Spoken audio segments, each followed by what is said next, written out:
20,000 years ago, if you stood where London stands tonight, you would not be standing on an island. If you crossed the place where the North Sea now rolls beneath gray skies, there would be no sea beneath your feet at all. You could walk eastward across a broad, cold plain toward continental Europe, following herds of reindeer beneath a sky untouched by city lights. Far to the north, enormous walls of ice would rise across the horizon. Far to the south, coastlines would stretch beyond the shores we know today. And on the other side of the planet, Siberia and Alaska would be joined by a vanished country larger than many modern nations. This was Earth only 20,000 years ago. Not another planet, not a mythical age. Our planet, wearing a different face. Imagine rising slowly above it now, higher than the mountains, higher than the clouds, until the curve of the earth appears beneath you in the darkness. At first, much would seem familiar. Africa would still lie beneath the equatorial sun. The Americas would still stretch from the Arctic toward the southern oceans. Asia would still form the immense heart of the old world.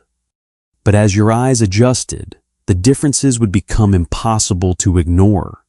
Much of northern North America would disappear beneath an ocean of ice.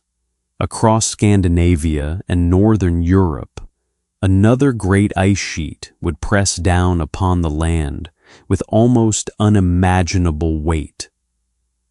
Mountain glaciers would fill valleys from the Andes to the Alps. The world would be colder, generally drier, and windier than the one we know. And because so much water was imprisoned inside those continental glaciers, the oceans would stand roughly 120 meters lower than they do today. The map would change. Seas would become plains. Islands would become mountains rising from enormous lowlands. Rivers would flow through valleys that are now drowned beneath salt water. Across Beringia, mammoths would wander between Asia and North America. Across the exposed plains of Southeast Asia, animals and people would move through landscapes that now lie beneath warm tropical seas. Australia, New Guinea, and Tasmania would belong to a larger ancient landmass known as Sahul. In Europe, the territory later remembered as Doggerland would spread across what is now the floor of the North Sea. Yet this frozen age was not silent. Across the Mammoth steppe, shaggy giants moved through pale grasses. Woolly rhinoceroses pushed aside snow with powerful horns. Horses gathered in restless herds. Wolves followed at a distance. Cave lions watched from the margins, and among them walked human beings. They carried stone blades sharpened by practiced hands. They stitched clothing with bone needles. They built fires against the cold and shelters against the wind. They exchanged materials across surprising distances. They painted animals in darkness. They buried their dead. They watched the seasons, remembered migration routes, taught their children, feared storms, told stories, and looked upward at the same stars that shine above us tonight. They did not know they were living near the height of the last great ice age. They did not know that the glaciers would eventually retreat. They did not know that oceans would rise across the plains where they hunted, that mammoths would vanish from most of the earth, or that their distant descendants would build cities above landscapes carved by ice. To them, this world was simply home. Tonight we are going to enter that home. We will travel beneath the shadow of continental glaciers, Walk across coastlines erased by rising seas. Follow mammoths through the frozen grasslands. Sit beside human fires in the darkness and visit the warmer refuges where forests, animals, and people waded through the cold. And slowly, as the night deepens, we will watch the ice begin to melt. Because the lost world of 20,000 years ago did not truly disappear. It is still beneath us, under oceans, under cities, under forests, inside caves, bones, sediments, genes, and stones touched by human hands long before history had a name. So settle into the darkness and imagine the modern map fading away. The old coastlines are returning. The ice is spreading across the north. And somewhere beyond the firelight, in a world almost forgotten, a mammoth is moving slowly through the snow. Before there were borders, before there were countries, before there were names for oceans and mountains, there was only the land itself. And 20,000 years ago, even the land would have confused us. Imagine that you are standing above the earth in the darkness of space. There are no glowing cities below you, no highways, no harbors outlined with electric light, no ships crossing black oceans, no aircraft blinking between continents. The planet is almost completely dark, except for the faint silver of moonlight reflected from clouds, snow, and ice. You begin to descend, slowly, very slowly. At first, the shapes of the continents seem familiar. Africa lies beneath you like a great warm heart. Asia stretches eastward. The Americas curve along the opposite side of the world. But then you notice that something is wrong with the map. Or perhaps the map is not wrong. Perhaps it is your memory of the modern world that no longer belongs here. Across the northern half of North America, there is a whiteness so enormous that it seems less like ice and more like another ocean. It stretches beyond the horizon. Most of Canada is buried beneath it. Great portions of the northern United States lie close to its edge, where forests, highways, lakes, farms, and cities will one day exist. There is now a moving continent of frozen water. The ice is not smooth. From above, it is a landscape of its own. There are ridges, cracks, blue shadows, wind-carved surfaces, frozen valleys, long scars where the ice slowly drags itself across the stone beneath. In places, the ice may be kilometers thick. The land below it is hidden in absolute darkness. No grass grows there. No animal walks there. No human being sees the ground. Entire landscapes are being erased, compressed, scratched, and rewritten beneath the weight. Far across the Atlantic, Northern Europe is undergoing a similar transformation. Scandinavia lies beneath another great ice sheet. Ice spreads across much of the Baltic region and reaches into northern Britain. The North Sea, as we know it, does not yet exist in its modern form. The shoreline of Europe extends much farther outward. Britain is not yet the island we recognize. If you were standing in what will one day become eastern England, there would be no need for a ship to reach the continent. You could simply walk. The journey would not be easy.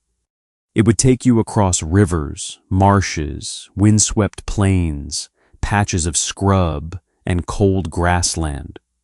But there would be land beneath your feet. This lost country, now buried below the North Sea, would much later be called Doggerland. No one living there would have known that name. To them, it was simply the world. Perhaps a hunting ground. Perhaps a place crossed during seasonal migrations. Perhaps a remembered landscape of rivers and reeds where parents had once camped and grandparents had once hunted. The idea that the sea would someday cover it would have seemed almost impossible. That is one of the quiet truths of the Ice Age. The Earth does not need to move its continents in order to transform the map. Sometimes it only needs to move the water.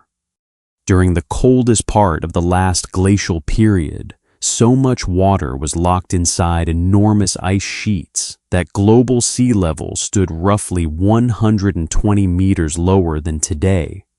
Imagine removing more than the height of a 30-story building from every coastline on Earth. The oceans would retreat. Continental shelves would emerge. Shallow seas would become dry land. Harbors would disappear because their water had withdrawn far into the distance. Modern beaches would become inland terraces. Places where fishing boats now drift over blue water might have been grassy plains crossed by animals. If you stood on many present-day coastlines, the ocean itself could be far beyond the horizon. And with the water gone, connections appeared where modern maps show separation. To the far north, between northeastern Asia and northwestern North America, Siberia and Alaska were joined. But Beringia was not merely a narrow bridge. The phrase land bridge can make it sound like a thin strip of earth, a temporary corridor between two enormous continents.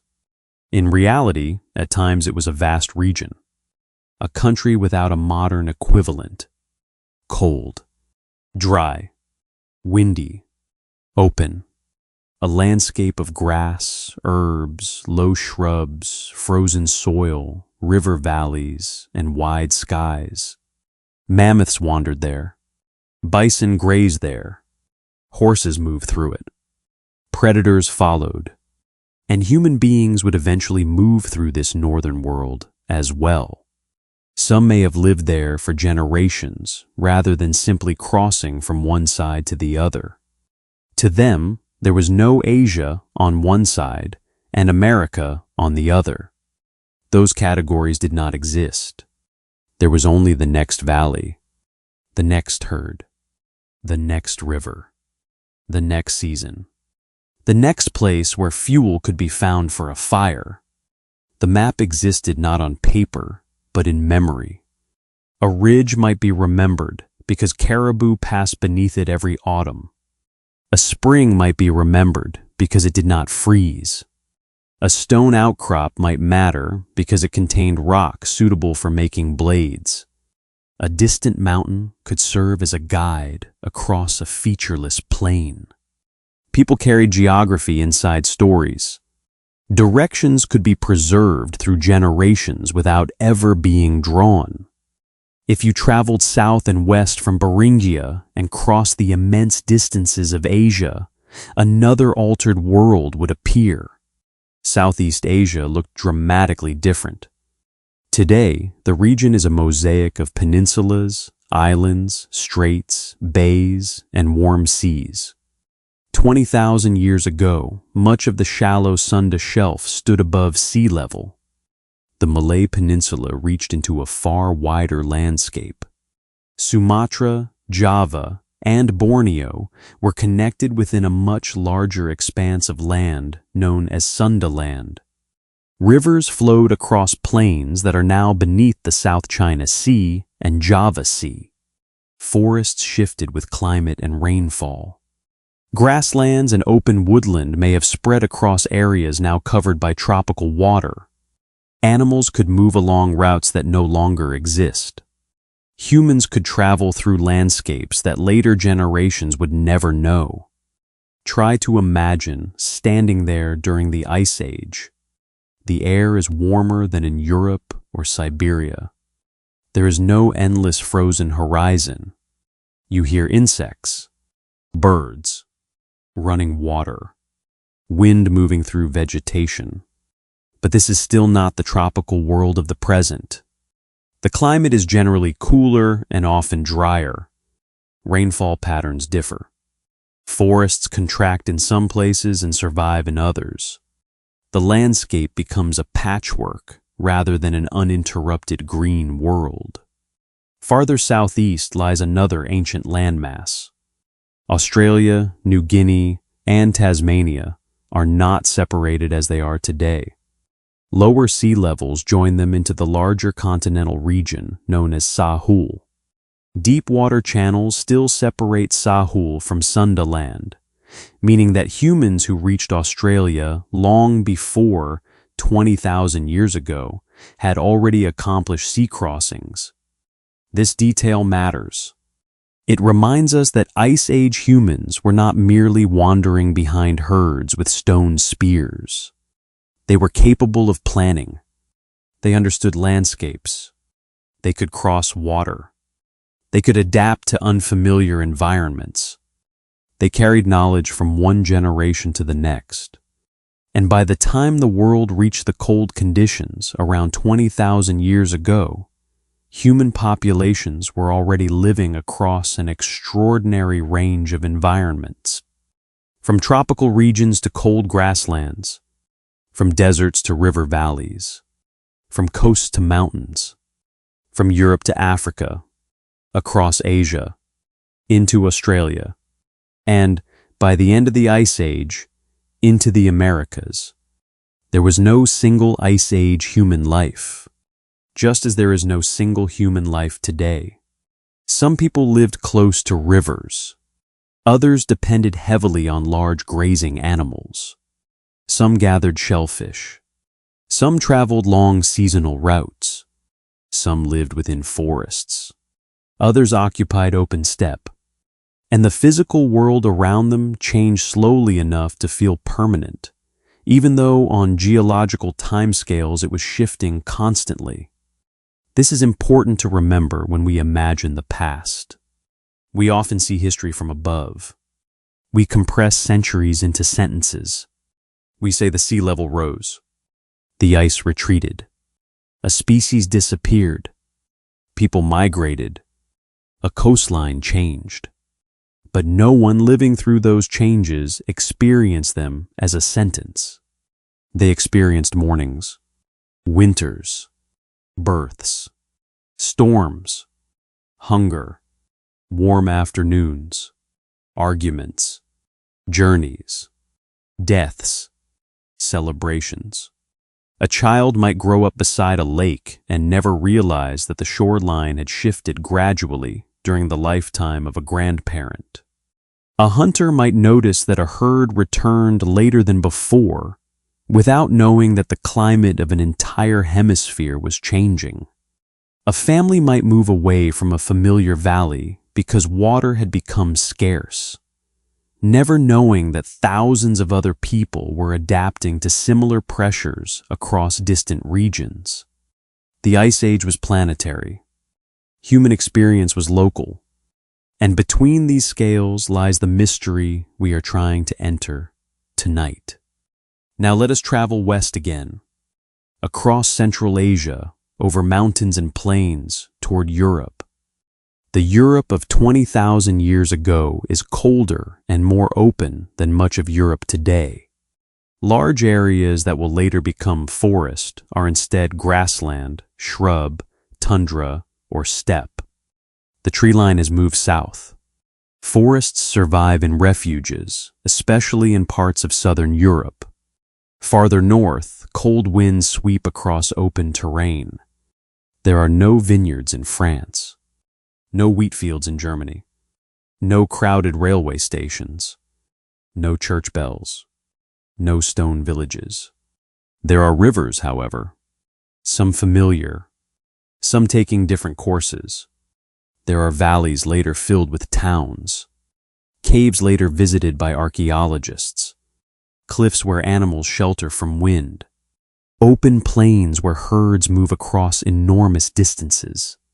And somewhere in this landscape, people are watching them. A small group stands on a ridge. Their clothing is made from animal skins and fur. The cold finds every exposed surface. Their breath appears white in the air. They do not speak loudly, Below them, across a shallow valley, reindeer are moving. Perhaps there are dozens, perhaps hundreds. The humans are not masters of the landscape. They cannot command the animals. They cannot summon food. They cannot control winter. They survive because they notice. They notice wind direction, snow conditions, tracks, dung, broken branches, the nervous behavior of birds, the silence that sometimes signals a predator. They notice the health of the herd, the season, the distance to water, the amount of daylight remaining. Their world rewards attention, and it punishes carelessness. Yet we should not imagine their lives as constant misery. Cold does not erase beauty. A winter sunrise across an ice age plain could be magnificent. The low sun might turn frost gold. Mammoth hair could glow red-brown in the morning light. Ice crystals might sparkle across grass. Clouds of breath could rise from a resting herd. At night, without artificial light, the stars would dominate the sky. The Milky Way would stretch from horizon to horizon with a brilliance many people living in modern cities have never seen. The moon would illuminate snow. Firelight would move across human faces. And beyond the circle of warmth, darkness would begin. A darkness filled with sound, the distant call of wolves, wind across dry grass, the movement of animals, the crack of frozen wood. Perhaps, somewhere beyond sight, the low rumbling communication of mammoths. The world was dangerous, but it was also full of movement, full of life, full of information for anyone who knew how to read it. If we travel farther south, the whiteness of the great ice sheets disappears. This is another misconception worth leaving behind. The Ice Age was not a planet completely covered in snow. Most of Earth was never buried under continental ice. Africa remained largely ice-free. South Asia remained ice-free. Most of East Asia remained outside the great northern ice sheets. Much of South America remained open, although glaciers expanded greatly in the Andes and Patagonia. Even within cold northern regions, enormous areas were steppe, tundra, grassland, and desert rather than glacier. The world was colder, but cold expressed itself differently in different places. In some regions, the more important change was dryness. Colder oceans changed evaporation. Atmospheric circulation shifted. Rainfall patterns moved. Lakes expanded in some places and contracted in others. Deserts changed position and character. Forests pulled back. Grasslands spread. Mountain vegetation descended to lower elevations.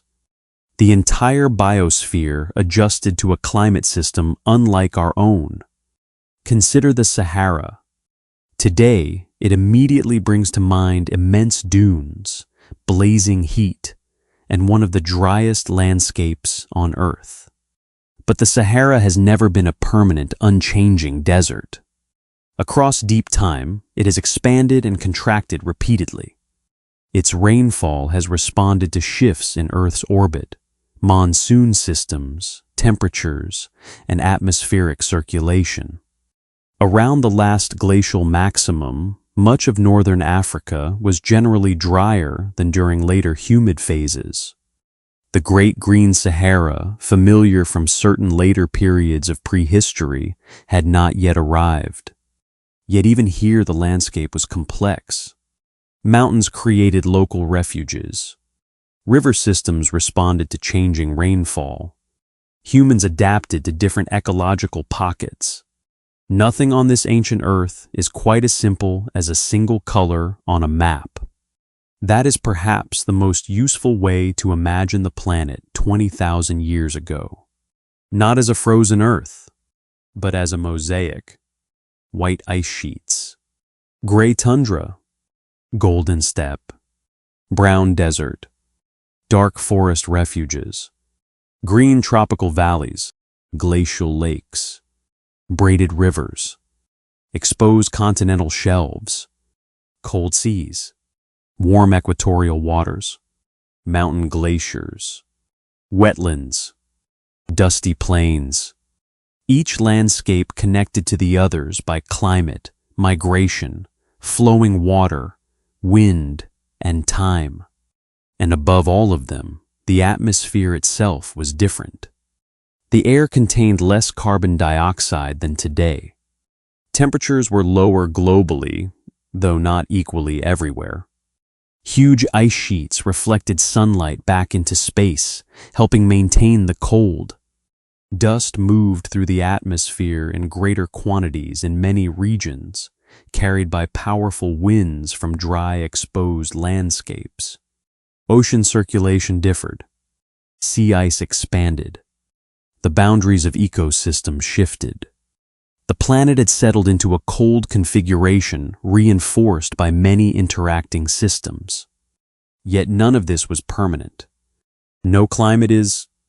The Earth had been moving through glacial and interglacial cycles for hundreds of thousands of years.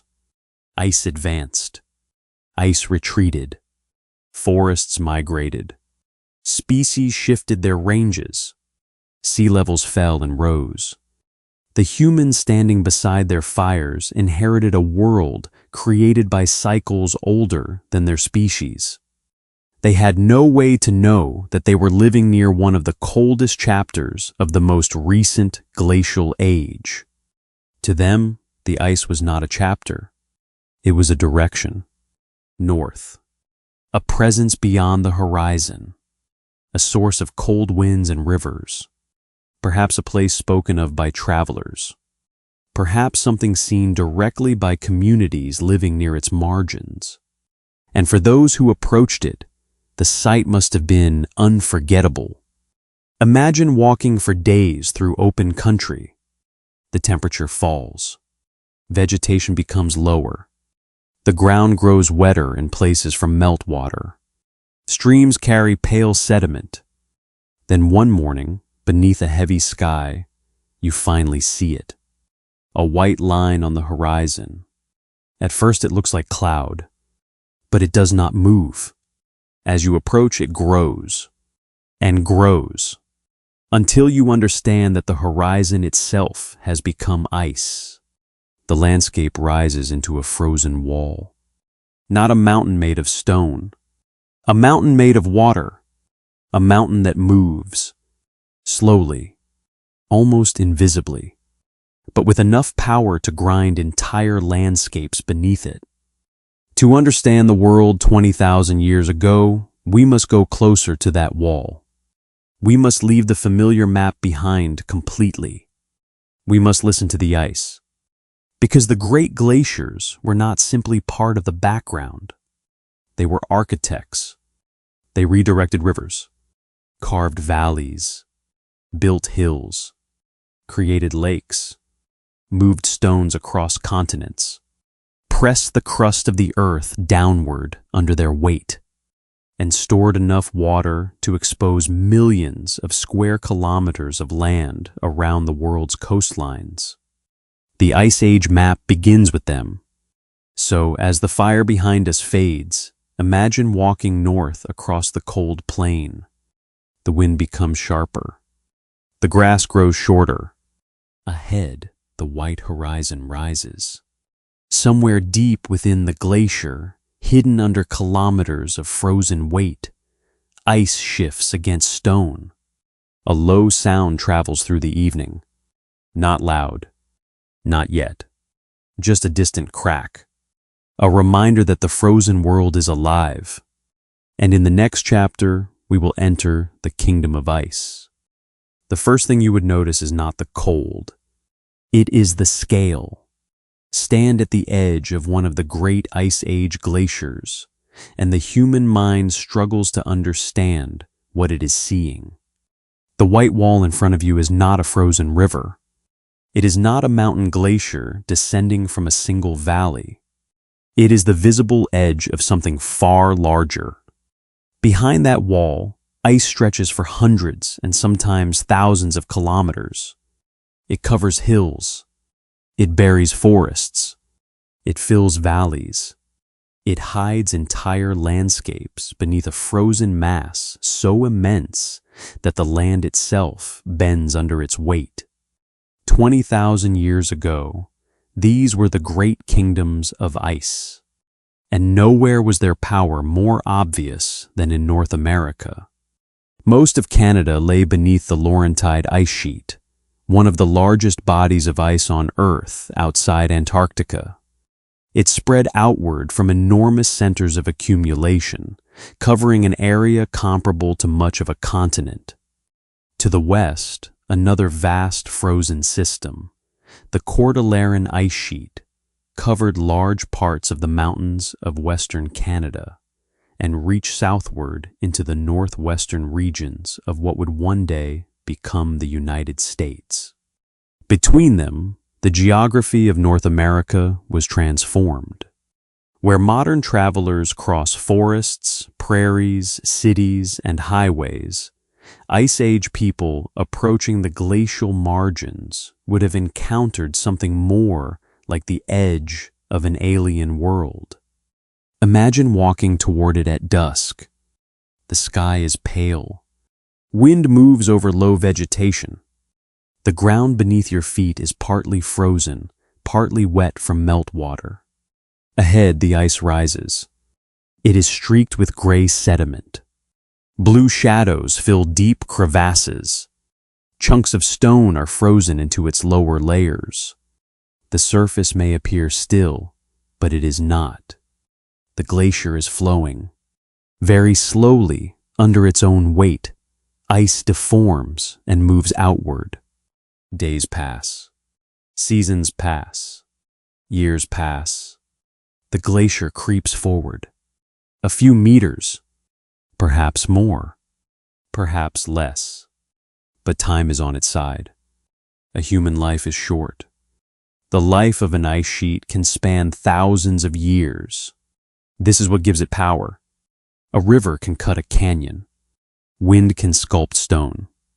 But an ice sheet can grind a continent. Beneath kilometers of ice, rock fractures under pressure. Stones trapped in the moving glacier scrape the bedrock below like enormous files. Ridges are rounded. Valleys deepen. Sediment is crushed into fine powder. Boulders are carried far from the places where they formed.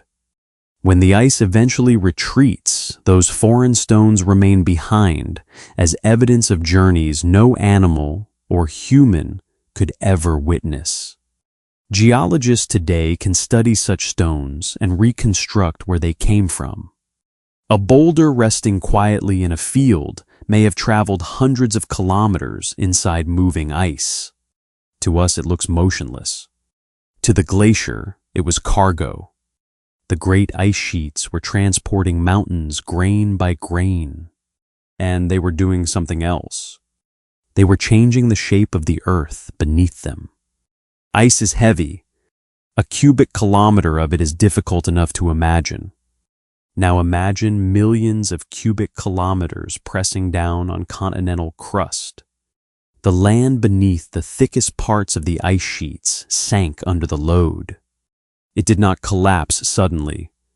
The crust and underlying mantle responded slowly, flexing under the immense pressure.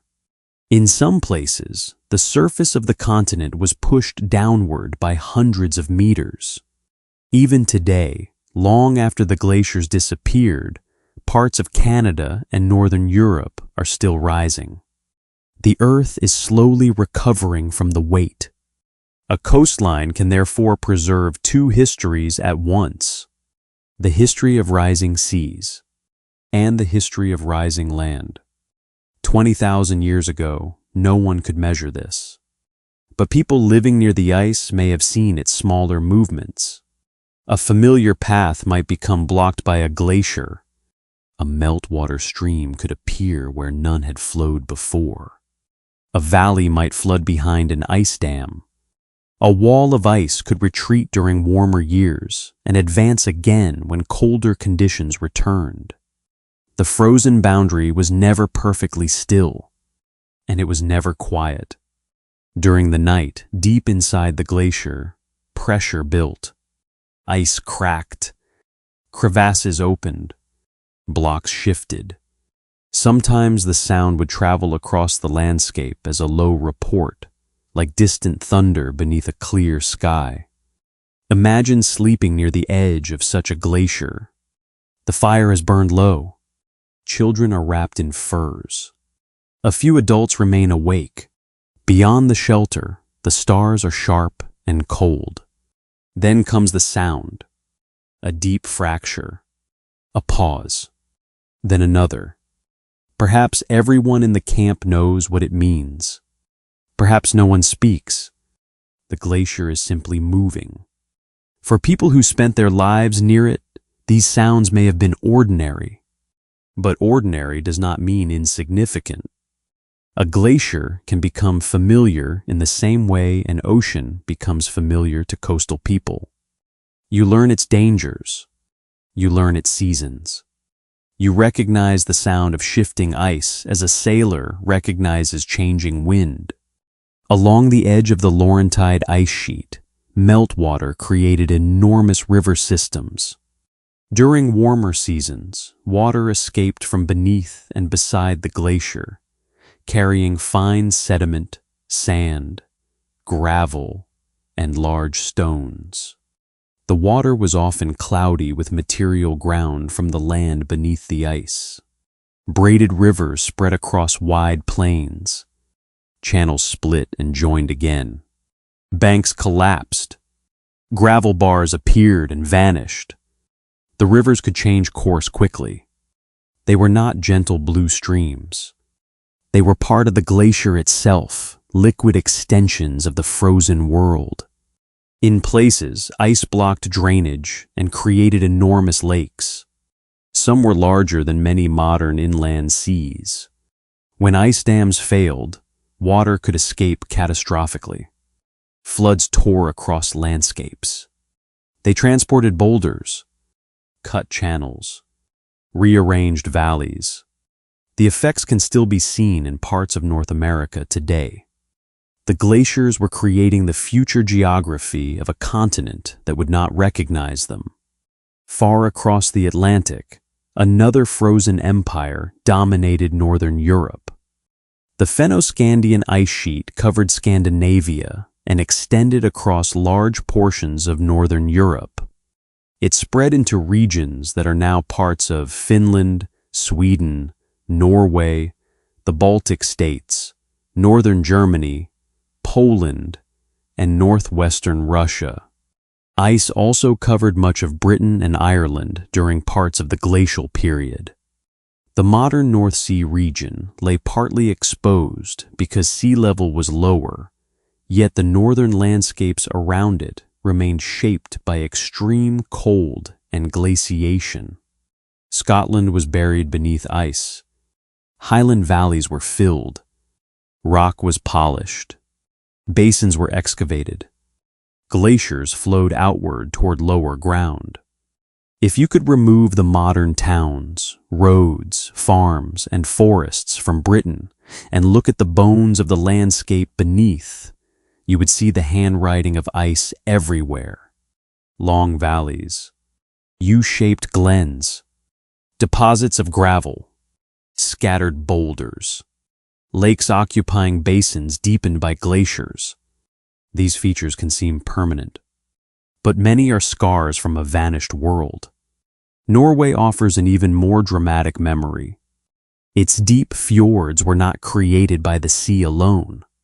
Glaciers repeatedly carved into mountain valleys during many cold periods. When the ice later retreated and sea level rose, ocean water flooded the deep troughs. A fjord is therefore partly a drowned glacial valley, a meeting place between ice and ocean separated by time. 20,000 years ago, many of those valleys were not peaceful blue inlets. They were occupied by ice. The sound would have been different.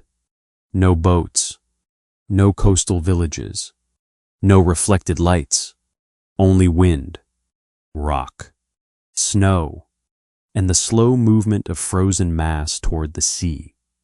To the south, the Alps held extensive glaciers as well. They flowed far beyond the high peaks we associate with alpine ice today. Valleys were filled, mountain passes changed. Rivers carried glacial sediment away into the lowlands. In the Pyrenees, the Caucasus, and many other mountain systems, glaciers expanded. Across the Andes, highland ice grew. In Patagonia, the southern end of South America became another major center of glaciation.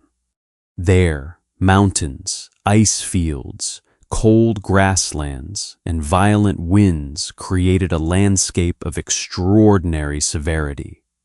Glaciers descended through valleys toward plains and coastal waters. To stand there would have been to feel the cold breath of the southern world. And yet even all these regions of mountain ice were small compared with Antarctica. Antarctica already possessed an immense ice sheet. So did Greenland. These ancient frozen strongholds played their own role in global sea level and climate. But during the height of the Ice Age, the expansion of northern continental ice transformed the balance of the planet. So much water had become frozen on land that oceans retreated across continental shelves. This is one of the great connections of the Ice Age.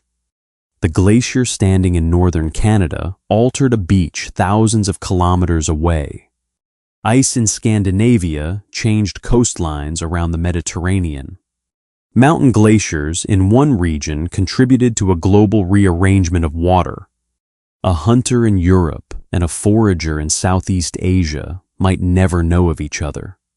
Yet both lived inside a climate system linked across the entire planet. The ice connected them without their knowledge. But what created so much ice? The answer begins far beyond the glaciers themselves. Earth does not travel around the sun in exactly the same way forever. Its orbit changes slightly over very long periods. The tilt of its axis changes. The direction of that tilt shifts. Together, these cycles alter how sunlight is distributed across the planet, especially across seasons and latitudes. These changes alone do not simply switch an ice age on or off, but they can begin powerful feedbacks. If summers in the northern high latitudes become cool enough, winter snow does not fully melt. Some survives. The next winter adds more. Over many years, snow accumulates. The lower layers compress. Snow becomes firn. Firn becomes glacial ice. As ice expands, its bright surface reflects more sunlight back into space. The planet cools further. Greenhouse gas concentrations change. Oceans respond. Vegetation shifts. Sea ice expands. Atmospheric circulation changes. The system amplifies itself. There is no single lever. The Ice Age emerges from interactions. Slow astronomical cycles. Ice, ocean, air, land, carbon, dust, vegetation, time. This is one reason ancient climate can be both understandable and humbling. We can identify the forces. We can measure evidence. We can reconstruct patterns. But the real Earth is never a simple machine with one moving part. 20,000 years ago, every breath of cold air over the Mammoth Steppe belonged to a planetary system operating on scales far beyond human perception. And yet the consequences were deeply personal. For humans living near the glacial margins, cold shaped nearly every decision. Clothing could mean the difference between life and death. A poorly protected hand might lose feeling quickly. Wet clothing could become dangerous. Fuel mattered. Shelter mattered. Wind mattered. Knowing when to travel mattered. If the weather turned suddenly, distance itself became a threat. Humans survived because they did not face the cold with bare skin and strength alone. They brought technology, layered hides, fur, tailored clothing, bone needles. Scrapers used to prepare skins, cordage, shelters, fire, and, perhaps most importantly, knowledge shared among many people. Imagine a group approaching the edge of a glacier. They do not walk directly beneath unstable cliffs of ice. They know where meltwater channels are dangerous. They recognize places where stones may fall. They understand that the weather close to the ice can feel different. Perhaps elders have been here before. Perhaps stories explain which routes are safe. This knowledge is invisible archaeologically much of the time. Stone tools survive. Bones sometimes survive. Stories do not. But survival itself tells us they existed. People could not inhabit such environments without generations of accumulated information. And along those glacial margins moved animals that were equally adapted to cold. Reindeer traveled in herds. Musk oxen endured wind with heavy coats. Mammoths carried thick layers of hair and fat. Wolves followed prey. Foxes searched for smaller opportunities. Birds arrived seasonally. At times, the edge of the ice may have been surprisingly alive. The glacier itself was barren, but the landscapes beside it could be rich. Meltwater provided rivers. Sediment created open ground. Vegetation colonized newly exposed areas. Animals followed. Humans followed animals. A frozen wall could therefore become both a barrier and a source of life. This is another pattern repeated throughout Earth's history. Extremes create edges, and edges often create opportunity. The glacier destroys one habitat while forming another. It grinds stone into soil. It blocks one river and creates a lake. It drives species southward, but opens different ecological zones nearby. Nature is rarely simply destructive or creative. It is both. Tonight, imagine standing once more before that enormous wall. The sun is setting behind you. The last light turns the upper ice pale gold. Below, the glacier becomes blue. Dark seams of rock run through it. A river of meltwater moves away across the plain. Reindeer tracks cross the mud. Farther down the valley, smoke rises from a human camp. Above the ice, clouds drift slowly south. Nothing here looks temporary. The glacier seems eternal. The wall appears older than memory. It would be easy to believe that it had always existed and always would. But the ice itself contains the reason that belief is wrong. Every layer once fell as snow. Every frozen crystal belongs to a season. The glacier is not outside time. It is made of time. Winter after winter compressed into blue depth. And eventually, the balance will change. More ice will melt than winter can replace. The wall will retreat. The rivers will grow. The land beneath the glacier will reappear. And the water that has been imprisoned here for thousands of years will return to the oceans. When it does, coastlines around the world will begin to move. Plains will flood. Land bridges will narrow. Islands will be born. Old camps will disappear beneath waves. But before that story begins, we must leave the glacier behind and travel outward toward those exposed lands, toward the enormous territories that existed only because the oceans were lower, toward Beringia, Doggerland, Sundaland, and the forgotten shores where people once walked on ground that now lies far below the sea. The kingdom of ice shaped the map. The rising ocean would erase it. And beneath those future waters, entire landscapes were waiting to be lost.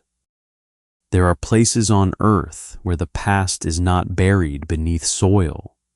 It is buried beneath water, far below fishing boats, beneath gray waves, beneath coral reefs and tidal currents.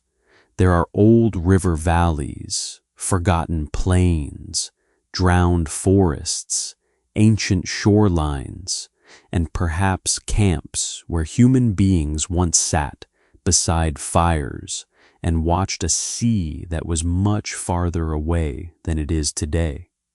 20,000 years ago, the oceans were smaller, not because there was less water on Earth, but because so much of that water had been taken from the sea and stored on land as ice. The great glaciers of North America, Europe, Greenland, Antarctica, and the mountains held enormous quantities of frozen water. As a result, global sea level stood roughly 120 meters lower than it does now. 120 meters. It is only a number until you give it a landscape. Imagine standing on a modern beach. Behind you are roads, houses, perhaps a harbor. Ahead is the ocean. Now imagine the water withdrawing. Not a few meters, not a few hundred meters, but kilometer after kilometer. The familiar shoreline moves away. Sandbars become dunes. Shallow bays become plains. Channels become rivers. Islands become hills.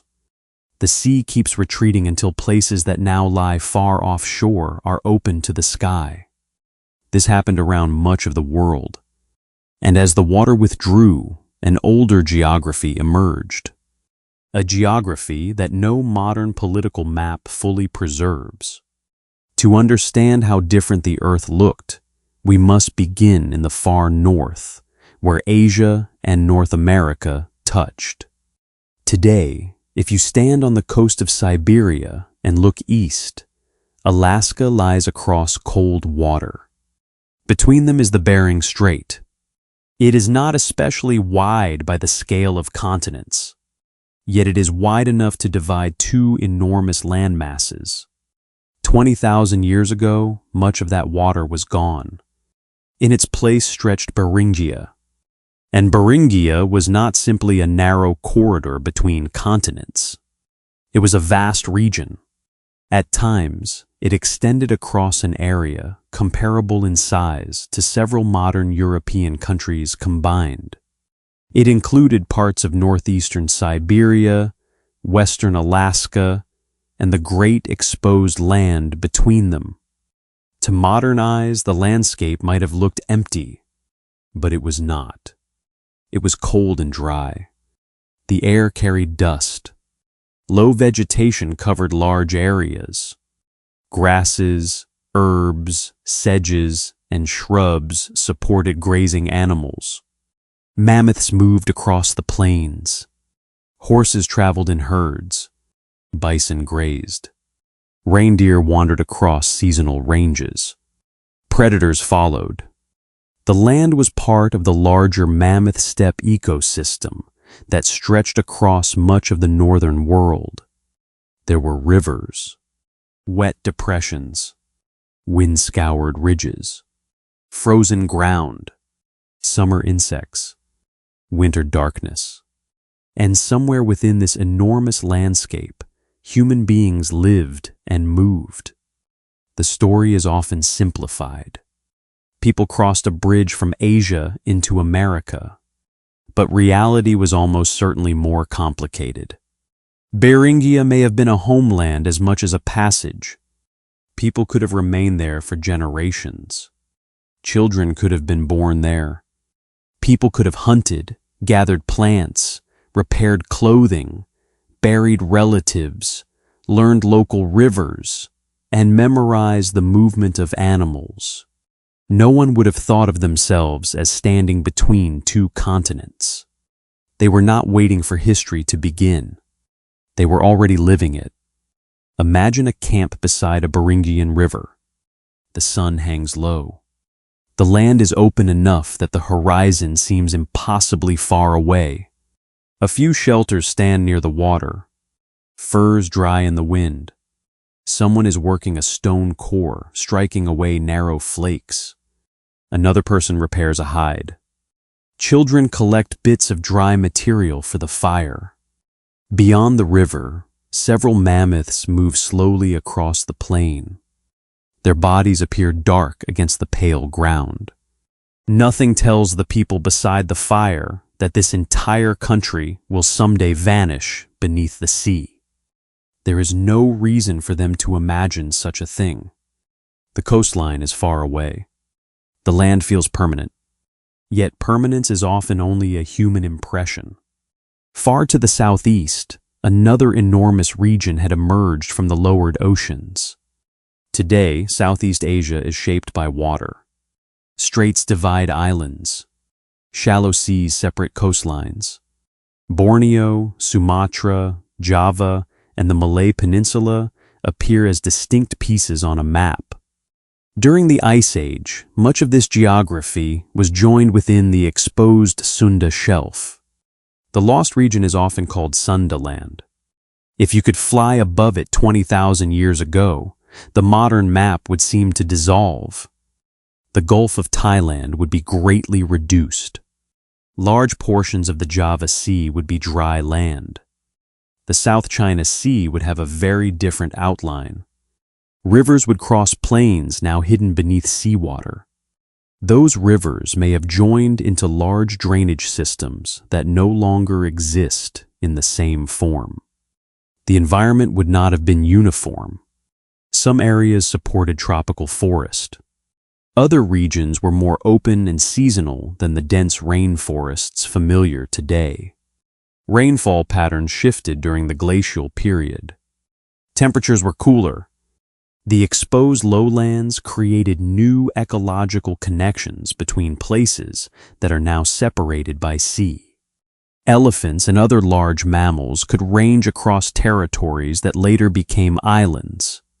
Humans could follow rivers through plains that have since disappeared. At night, those plains would have been full of sounds. Insects, birds, water moving through channels, the call of animals hidden among trees. A tropical Ice Age landscape was very different from the frozen north, but it belonged to the same transformed planet. And then, farther to the southeast, the map changed again. Australia, New Guinea, and Tasmania formed parts of the larger Sahul landmass. Lower sea levels connected Australia to New Guinea across exposed continental shelf, while Tasmania was also joined to the mainland. Yet Sahul remained separated from Sundaland by deep water channels. This means that, even when the sea was far lower, humans could not simply walk all the way from mainland Asia into Australia. At some point, much earlier than 20,000 years ago, people crossed open water. They may have used rafts, simple boats, or other watercraft that left almost no archaeological trace. Whatever they used, they succeeded. By the last glacial maximum, human communities had already lived in Sahul for many thousands of years. They knew its deserts, its coasts, its rivers, its seasonal rhythms, its animals, its fire regimes, its sources of stone and water. They inhabited a land larger than modern Australia in some directions, because exposed shelves extended the coast outward. Once again, many of those ancient coastal zones are now submerged. And this creates one of the great problems of prehistoric archaeology. Humans have always been attracted to water. Rivers provide drinking water. Lakes provide fish. Coasts provide shellfish, seabirds, marine mammals, seaweed, and travel routes. Estuaries can be extraordinarily productive. Fresh water often collects near shorelines. Many ancient communities probably spent significant amounts of time near coasts. Yet Ice Age coastlines around the world are now underwater.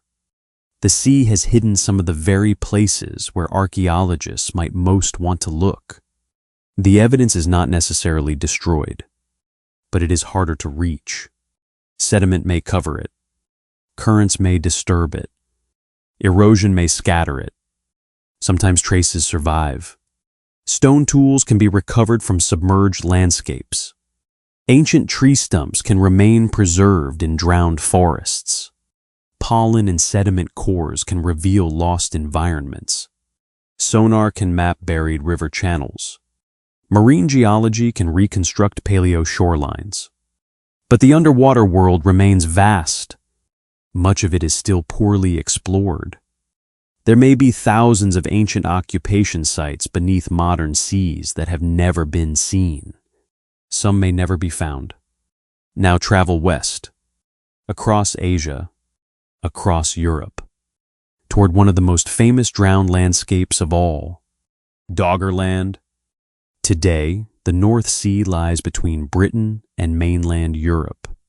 Its waters can be cold and rough. Ships cross above seabed pipelines, fishing grounds, sandbanks, and buried geological layers. 20,000 years ago, the geography was completely different. Britain was not yet an island in the modern sense. Large areas of the southern North Sea basin were exposed. During later stages of the Ice Age and early post-glacial period, this region developed into broad plains, rivers, wetlands, and eventually more wooded environments as the climate warmed. We call it Doggerland, but again, that name is ours. The people who lived there knew 1,000 smaller names, perhaps. A bend in a river, a hill, a good crossing place, a marsh where birds gathered, a grove where fuel was easy to collect, a stone source, a place where someone had been buried, a place where a child had been born. Human geography is intimate. Maps are not. Imagine walking through Doggerland during a cold phase. The wind moves across open terrain. Rivers cross the low country on their way toward the distant sea. In places, the ground is wet. In others, frost holds the soil hard. Reindeer pass through. Horses graze. Birds gather around water. A hunting group moves along a river valley because rivers make natural roads through the landscape. They know that animals also use these routes. They search for tracks in mud. They watch where the birds rise suddenly. They remember where the river can be crossed safely. At the end of the day, they stop on slightly higher ground. A fire appears. Smoke drifts low. Someone places stones beside the flames. Someone cuts meat. Someone looks toward the western horizon, where future generations will eventually see the coast of Britain separated from Europe by open sea. But not yet. Now there is only land. It is one of the strange privileges of archaeology that we can know the ending to landscapes whose inhabitants could not. We know Doggerland will drown. We know Beringia will narrow and disappear beneath the Bering Sea. We know large parts of Sundaland will be flooded. We know Tasmania will become separated from mainland Australia. We know New Guinea will become divided from Australia by the rising waters of Torres Strait. But to the people living there, none of these futures existed. The world ended at the horizon. And even when the waters began to rise, the process would not have felt like the sudden drowning of a continent. Sea level rise after the last glacial maximum occurred over thousands of years, with periods of faster and slower change. In a single human lifetime, the shoreline might shift significantly in some regions. But the transformation was generational. A grandparent could remember hunting on land that had become a tidal marsh. A parent might speak of a freshwater spring now reached only at low tide. Children might grow up with a coastline closer to camp than it had been when their parents were young.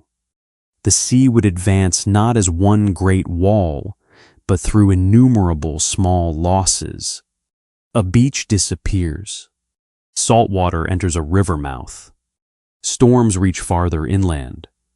A freshwater marsh becomes brackish. A familiar path floods. A camp is abandoned. A hill becomes an island. Then generations later, the island itself disappears. This is how a world can vanish without anyone witnessing the whole disappearance. Across the Mediterranean, coastlines were also far beyond their present positions. The Adriatic Sea was smaller. Large northern portions of its modern basin were exposed. The geography around the Aegean was different, with some islands connected or separated by shorter sea crossings. Along Italy, Greece, the Levant, North Africa, and Iberia, shorelines extended outward. Ancient coastal occupation sites may now lie underwater. Japan also looked different. Lower sea levels altered the boundaries between the Japanese islands and nearby continental shelves, though deep channels continued to matter in important ways. Along East Asia, broad coastal plains extended farther into regions now occupied by the Yellow Sea and East China Sea.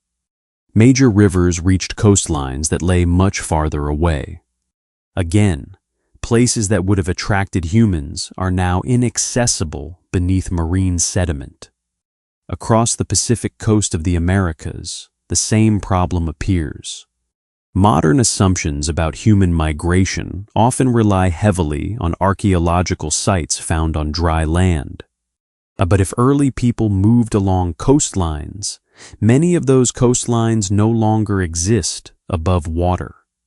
The Pacific shore of North America extended outward. Islands had different shapes. Estuaries occupied different positions. Kelp forests and marine resources shifted as sea level and water temperature changed. Farther south, along Central and South America, the coastline was also displaced. Chile, Peru, and other regions possessed coastal landscapes that have since been drowned. Some of the earliest human movements through the Americas may have followed environments partly hidden beneath modern seas. We may therefore be trying to reconstruct ancient journeys from a map missing many of its roads. That idea is worth holding for a moment. A missing road. Imagine trying to understand a modern country after every highway, riverbank, harbor, and coastal city has been buried. You would still find evidence inland. You could still learn much. But the picture would always be incomplete. This is one reason the lost shores matter so much. They are not empty extensions of continents. They may contain lost chapters of human behavior, migration, fishing, shellfish gathering, boat building, seasonal camps, trade, burial, storytelling, childhood, love, fear, ordinary life. All the things that rarely fossilize. There is another consequence of lower sea level that is easy to overlook. Rivers were longer. A river that now reaches the sea at a modern coastline may once have continued across the exposed continental shelf for many additional kilometers. Valleys that are submerged today were once active drainage systems. Freshwater ecosystems occupied them. Animals followed them. People could use them as travel corridors. Then the ocean rose and drowned their lower reaches. The modern river mouth is only the surviving upper section of a much older landscape. Beneath some continental shelves lie entire networks of submerged channels. They are ghost rivers, invisible from the beach, still present beneath sediment. A geological memory of a time when the sea was farther away. And there are drowned forests, too. In some regions, storms or shifting sand occasionally expose ancient tree stumps below modern tidal zones. Wood that grew on dry ground can now appear beneath shallow seawater. The image is almost too perfect. A forest under the sea, roots still holding an ancient soil, branches long gone, fish moving above places where birds once nested. The ocean has not merely covered the landscape, it has changed the meaning of every part of it. A hill becomes a reef, a valley becomes a channel, a river becomes a submarine depression, a plain becomes seabed, a campsite becomes an archaeological mystery, and yet the sea does not erase everything equally. Some evidence survives precisely because water and sediment can seal it from later disturbance. Organic material may sometimes be preserved in low oxygen environments. Pollen can settle into sediments. Shells remain. Bones may survive. Tiny chemical signatures endure. Modern researchers can drill into seabeds and recover cores containing layer after layer of ancient environments. Mud becomes an archive. A handful of sediment may preserve pollen from plants that grew when the sea was kilometers away. Microscopic organisms can reveal water conditions. Grains of sand can show whether an environment was river, beach, dune, or marine floor. The drowned world speaks quietly. You simply need to know how to listen. But for tonight, perhaps it is enough to imagine it. Imagine the North Sea draining away. The waves sink. The seabed rises into open air. Fishing boats settle gently onto mud and then disappear from the picture entirely. Modern coastlines retreat. Britain joins the continent. Rivers appear. Grass moves in the wind. An animal trail crosses what was moments ago open sea. Now imagine the Bering Strait doing the same. Water withdraws. Siberia reaches east. Alaska reaches west. Between them emerges a wide, cold country. Then look towards Southeast Asia. Shallow seas fade into plains. Modern islands join through lowlands. Rivers lengthen. Forests spread across areas that future maps will color blue. This is the Earth 20,000 years ago. More ice, but also more land. And on that land walked people who left behind traces we may never find. Perhaps there was once a camp beneath the present North Sea where someone told a story that lasted for generations. Perhaps a child on Sundaland learned a route beside a river that now lies beneath tropical water. Perhaps hunters in Beringia watched mammoths move beneath the northern lights. Perhaps along a drowned Pacific shore, people looked west into the evening and wondered what lay beyond the horizon. We cannot know their names. We may never recover their tools. The sea has placed distance between us. But sometimes, while crossing modern water, it is worth remembering that the surface below us may not always have been water at all. Beneath waves are roads that were never paved, riverbanks that were never mapped, beaches that no photograph recorded, forests no living person remembers, homes without ruins, stories without writing, and footsteps without visible tracks. The ocean did not only rise, it erased roads, camps, coastlines, and perhaps entire chapters of human memory. Yet beyond those vanished shores, another world still moved beneath the wind. A vast cold grassland stretching across continents.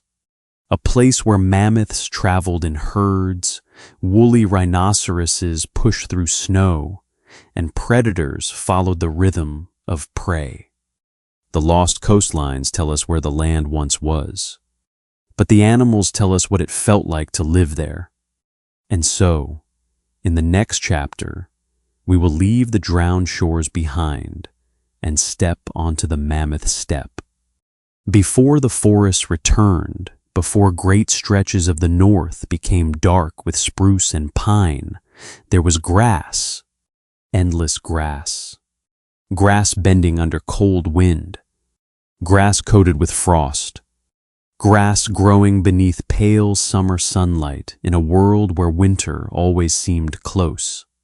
Across enormous regions of Europe, northern Asia, Beringia, Alaska, and the Yukon, this open environment formed one of the most remarkable ecosystems of the Ice Age. Today, scientists often call it the Mammoth steppe. The name is fitting, but it can also be misleading. This was not simply a landscape containing mammoths. It was an entire world built around cold, dry grasslands and the animals that depended on them. To enter it, imagine waking before sunrise on an open plain somewhere in northern Eurasia. The sky is still dark. A thin layer of snow covers the ground. Wind moves through dry stalks of grass. There are no trees nearby tall enough to block the horizon. The land feels exposed, ancient, enormous. Then you hear something. Not a roar, not the rush of a predator. A low vibration, almost too deep to place. You look toward the eastern horizon. At first, the moving shapes seem like rocks. Then one of them raises its head. A long, curved tusk catches the first light. Mammoths. An entire herd. They walk slowly through the cold morning, their heavy feet compressing the snow. Adults form the center of the group. Younger animals remain close. Their long hair moves in the wind. Their breath rises around them as pale vapor. Some stop to pull at dry grasses. Others sweep snow aside with their tusks or feet. They are massive animals, but they do not move like monsters. They move like elephants, deliberate, social, aware of one another. A mother stays near her calf. Older females may hold knowledge about routes, water, feeding places, and danger. The herd is not simply a collection of bodies. It is a community. Much like modern elephants, mammoths probably depended heavily on social learning and memory. And in the Ice Age world, memory could be as important as muscle. Knowing where winter forage remained exposed could save a herd. Knowing which valley held water during a dry season could mean survival. Knowing when to begin a migration might determine whether a calf lived long enough to see spring. The woolly mammoth was superbly adapted to cold. Its coat included long outer hairs and a dense insulating underlayer. A layer of fat helped protect the body. Its ears were much smaller than those of modern African elephants, reducing heat loss. Even its tail was relatively short. Everything about the animal spoke of a climate in which warmth had to be conserved. Its tusks could grow enormously long and curve outward and inward. They were useful tools. They could help clear snow. They could be used in display. They may have assisted in fighting or moving objects. And like the tusks of modern elephants, they grew throughout life, preserving a layered record of the animal's history. Inside a mammoth tusk is time. Chemical signals can reveal changes in diet and movement. Growth layers can record years. Modern researchers can sometimes use isotopes within tusks to reconstruct where an individual mammoth traveled across the landscape. An animal dead for thousands of years can still leave behind something like a travel diary written in ivory. But the mammoth was only one resident of this vast grassland. Not far from the herd, another heavy shape moves through the snow. A woolly rhinoceros. Lower to the ground. Powerful. Covered in thick hair. Its head is dominated by a great horn, with another smaller horn behind it. The woolly rhinoceros was built for open, cold environments. It fed mostly on low vegetation. Some researchers believe the broad shape of its front horn may have helped sweep snow aside to reach grasses beneath. Imagine the sound. Horn against crusted snow, a heavy breath, a hoof breaking through frost. The animal lowers its head and continues feeding. It has no idea that one day humans will recover its remains from frozen ground so well preserved that hair, skin, and stomach contents may survive. For now it is alive and hungry. Farther across the plain, horses graze in groups. They are not domestic. No saddle has ever touched them. No fence has ever contained them. They move according to weather, pasture, water, and instinct. Their coats grow thick against winter. They lower their heads to crop the tough vegetation. Nearby, reindeer move with the alert restlessness of animals born to migrate. Their lives follow routes longer than most human journeys. Bison occupy other parts of the grassland. Saiga antelope appear in some regions, strange and elegant with enlarged noses adapted to dusty summers and bitter winters. Musk oxen stand against wind. Small mammals burrow beneath snow. Owls and other birds hunt over the open ground. The mammoth steppe is cold, but it is not empty. In fact, at its best, it can support an astonishing density of large animals. This seems surprising. We tend to associate great abundance with warmth. Tropical forests appear rich with life. Cold plains can look barren, but appearances deceive. Grasslands can convert sunlight into enormous quantities of edible plant matter. And unlike dense forests, they place much of that energy close to ground level where large herbivores can reach it. During favorable seasons, herbs, grasses, sedges, and flowering plants spread across wide areas. The environment is dry enough in many places to limit thick forest growth. Large grazers consume the vegetation. Their movement disturbs soil. Their dung returns nutrients. Their trampling affects snow and plants. The animals are not merely living in the steppe. They are helping shape it. This creates one of the most interesting questions about the Ice Age landscape. How much did the megafauna maintain the grassland that sustained them? Large herbivores can prevent shrubs and young trees from taking over. They break vegetation. They redistribute nutrients. They disturb the ground. In some ecological models, mammoths and other grazers were active engineers of their environment. The steppe fed the mammoths, and the mammoths, in turn, may have helped preserve the steppe. Life-shaping habitat. Habitat shaping life. A circle maintained over thousands of years. But wherever there are large herbivores, predators are never far away. A line of wolves appears on a ridge. They do not rush toward the mammoths. They watch. Predators understand risk. A healthy adult mammoth is a dangerous target. Even a bison can injure a careless hunter. Wolves look for weakness. A young animal. An old animal. A wounded animal. Someone separated from the herd. Patience matters. In a cold world, wasted energy can be dangerous. A failed chase costs calories. A broken leg can mean death. So predators wait. They follow. They observe. And on parts of the mammoth steppe, another predator moves through the grass. A cat larger than most lions alive today, the cave lion. Its name comes partly from its remains and images found in caves, but it was not necessarily an animal that spent its life hiding underground. It hunted across open landscapes. Its body was powerful. Its prey included large herbivores. Ancient humans knew this animal well enough to depict it in art. Some Ice Age cave images show lions with startling confidence and observation.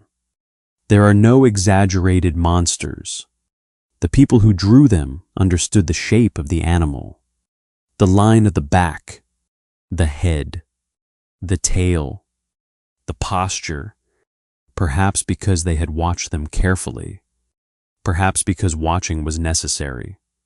Imagine moving through tall, dry grass and seeing a cave lion track. The impression is fresh. The edges have not yet softened. Everyone in the human group notices.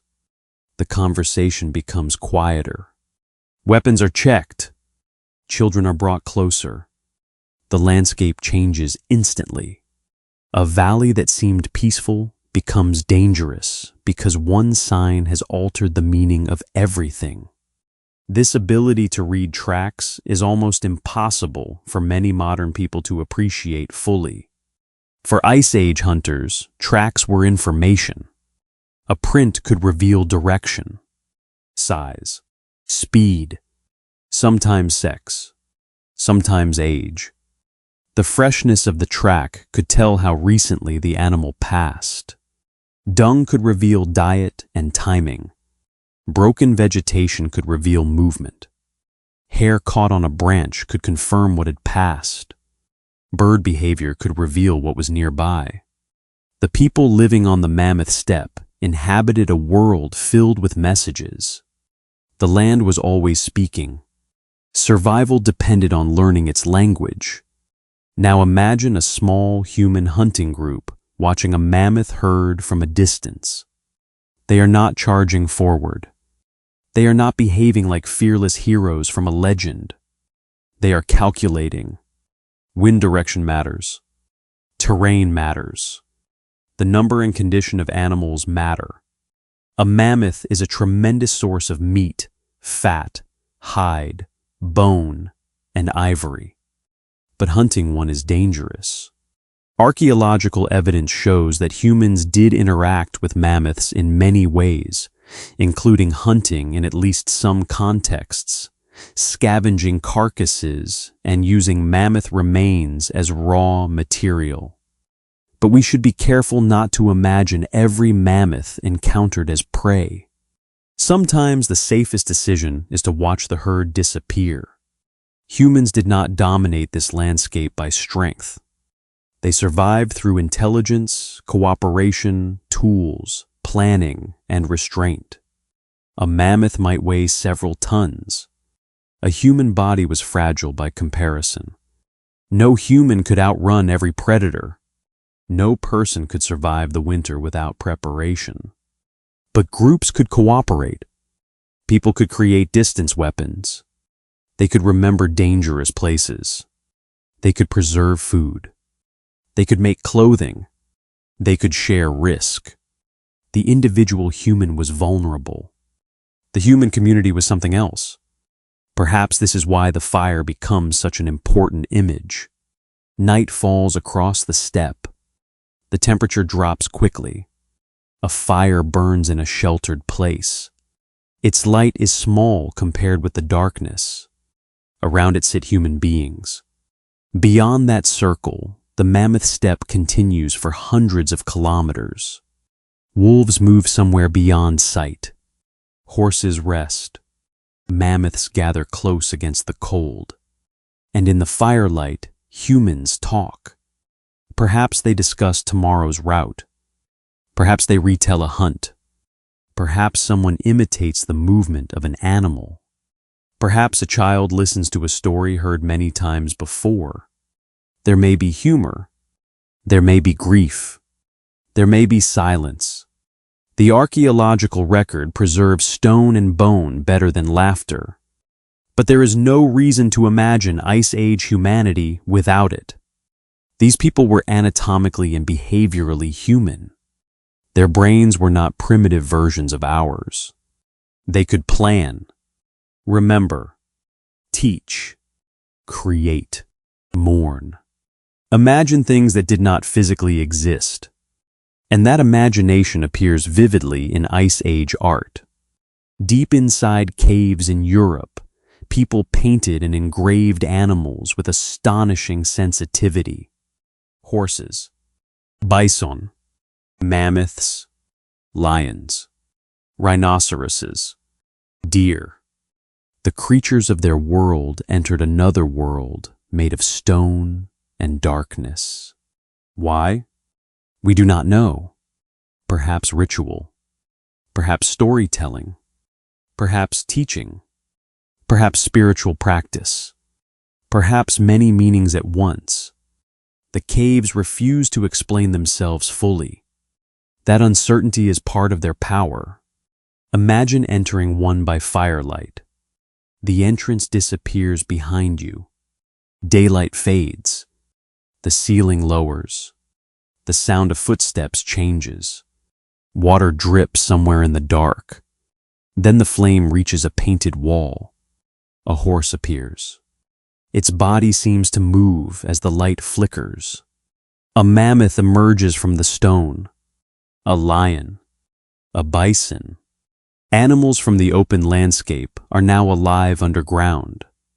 Perhaps to the people who made them, the boundary between natural and supernatural was not where we would place it. Perhaps an animal was not merely food. It might be danger, relative, spirit, symbol, teacher, memory. The Mammoth Steppe was ecological reality, but human beings transformed it into meaning. And meanwhile, the animals continued their ancient cycles. Summer arrived. Snow retreated. The ground softened. Insects emerged in clouds. Plants flowered quickly beneath long northern daylight. Animals fed intensely. Young were born. Fat reserves accumulated. Then daylight shortened again. Wind sharpened. Water froze. Migration began. Winter returned. This rhythm had repeated for generations beyond counting. Mammoths had survived earlier glacial cycles. Woolly rhinoceroses had endured climate shifts. Horses and bison had moved across continents. To anyone living 20,000 years ago, there was little reason to imagine that the great animals might ever vanish. Yet many would. Not immediately, not everywhere at once, and not for one simple reason. As the Ice Age ended, climate changed. Moisture patterns changed. Vegetation changed. Forests advanced into areas that had been open grassland. The Mammoth Steppe fragmented. At the same time, human populations expanded into new regions and developed increasingly effective hunting strategies. The old ecological world faced pressure from several directions. For decades, researchers have debated the causes of megafaunal extinction. Was climate the main force? Was human hunting decisive? Did ecological changes combine with hunting pressure? Did different continents experience different causes? The answer is unlikely to be identical everywhere. Some species disappeared rapidly after humans arrived. Others survived human contact for thousands of years. Some populations persisted in isolated refuges long after they vanished from mainland regions. The woolly mammoth itself survived on remote islands thousands of years after the great continental herds disappeared. Extinction is rarely a single moment. It is a narrowing. A population becomes smaller. A range contracts. Herds disappear from one valley, then another. The distance between surviving groups grows. Genetic diversity may decline. One severe winter matters more than it once did. One failed breeding season becomes harder to recover from. One ecological disruption can push a small population beyond return. Eventually, the last animal dies. And almost certainly, no one knows it is the last. That may be the saddest part. Imagine the final woolly rhinoceros of a region walking alone through a changed landscape. There is no ceremony, no awareness that a lineage is ending, only hunger, wind, snow, a few remaining patches of suitable vegetation, then absence. The next spring arrives without it. Years pass. Children grow up who have never seen one. Older people remember. Then they die too. The animal moves from landscape into memory, from memory into story, and eventually, perhaps, out of story entirely. This process would repeat for many Ice Age giants. But 20,000 years ago, most of that loss still lies in the future. Tonight, the Mammoth Steppe is alive. So imagine one final morning there. The horizon begins to brighten. Frost shines on every stem of grass. A herd of horses moves across a distant slope. Reindeer pass through a shallow valley. A woolly rhinoceros stands alone near a patch of exposed ground. Wolves follow a line of tracks. Then the mammoths appear, one after another. Large adults, young animals between them. Their tusks catch the light. Their feet leave deep impressions in the soil. A human group watches from far away. No one speaks. For a few minutes, predator, prey, human, grassland, wind, and cold occupy the same enormous landscape. No one knows what the future holds. No one knows that the grasslands will shrink. No one knows that many of these animals will disappear. No one knows that thousands of years later, human beings will stare at their bones in museums and try to imagine what it was like to see them alive. But we do not need to imagine the animals as monsters from another planet. They belonged here. This was their Earth too. Their footsteps shaped the soil. Their bodies fed predators. Their dung fed plants and insects. Their migration paths crossed rivers and valleys. Their presence influenced human thought. For thousands of years, humans and megafauna shared the same weather, drank from the same water, feared the same winters, and moved beneath the same stars. And when the mammoth herd finally disappears over the ridge, the plain becomes quiet again. For a moment, only the wind remains. But behind us, a small human fire is still burning. That flame will become the center of our next journey. Because in a world of giants, the most important Ice Age animal was not the largest. It was the one that could remember yesterday, prepare for tomorrow, and turn knowledge into survival. In the next chapter, we will sit beside that fire, and we will meet the people who learned how to live in the frozen world. At first you see only darkness. Then a small orange light appears. It flickers low against the night, almost swallowed by the vastness around it. A fire. Around that fire sit people, not primitive shadows, not crude ancestors waiting for civilization to begin. People. They are tired from the day. Their hands are skilled. Their clothes are carefully made. Their children are sleeping nearby. Someone is cutting meat with a stone blade. Someone else is repairing a seam in a hide garment with a bone needle. An older person turns a piece of wood over the coals. A child wakes, looks toward the darkness, then shifts closer to the warmth. Outside the shelter, the wind moves across the frozen plain. Far away, mammoths are walking beneath the stars.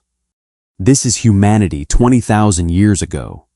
Small in number, physically vulnerable, surrounded by cold, predators, hunger, distance, and uncertainty, and yet astonishingly capable. The Ice Age did not create simple people. It revealed sophisticated ones. To survive in such environments required more than courage. It required planning, memory, technology, cooperation, patience, and a deep understanding of landscapes that modern people often move through without noticing. Take something as ordinary as clothing. To us, a coat is an object we purchase. To an Ice Age family, warm clothing was a chain of knowledge. An animal had to be found, hunted or scavenged, skinned carefully. The hide had to be scraped, cleaned, dried, softened, perhaps treated with fat or smoke, then cut into shapes.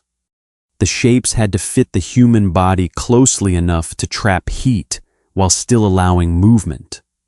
Pieces were joined with sinew or other fibers. A bone needle might be used to create fine seams. Fur could be positioned inward or outward depending on need. Boots had to protect feet from frozen ground. Head coverings mattered. Mittens mattered. Layers mattered. A badly made garment was not merely uncomfortable. It could be fatal. So when archaeologists recover a tiny bone needle from an Ice Age site, they are not simply looking at a tool. They are looking at a technology of survival. A needle implies thread. Thread implies prepared fiber or sinew. It implies tailored clothing. It implies planning far in advance of winter.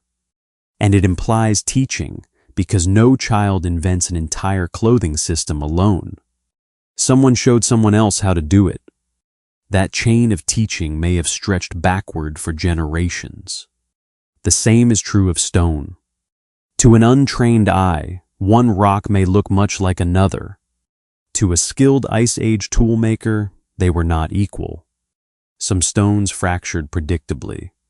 Flint, chert, obsidian in certain regions, fine-grained materials that could be shaped into sharp edges. A skilled person could strike a stone core and remove flakes with extraordinary control. The angle mattered. The force mattered. The preparation of the platform mattered. A mistake could waste valuable material. A successful strike could produce a blade sharper than many modern people would expect from stone. These tools were used for cutting meat, scraping hides, working wood, carving bone, making spear points, processing plants, performing dozens of ordinary tasks that rarely received the drama of a hunt but were essential to survival. A stone blade is frozen thought. Its shape records decisions. The person who made it imagined a form that did not yet exist, and then removed material until that form appeared. That ability sounds simple because humans do it constantly now. But it is one of the most powerful things our species has ever learned. To imagine a tool before it exists. To make it. To teach another person how. To improve it over generations.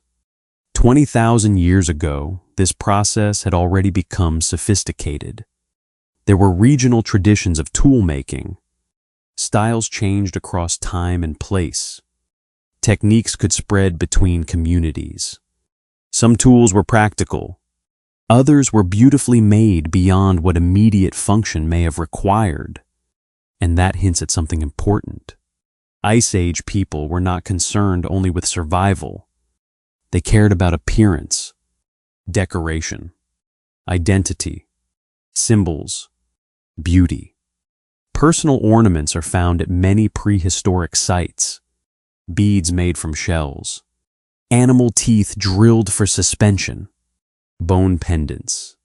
Ivory objects. Pigments. Materials sometimes traveled far from their natural sources. A shell discovered deep inland may have originated at a distant coast.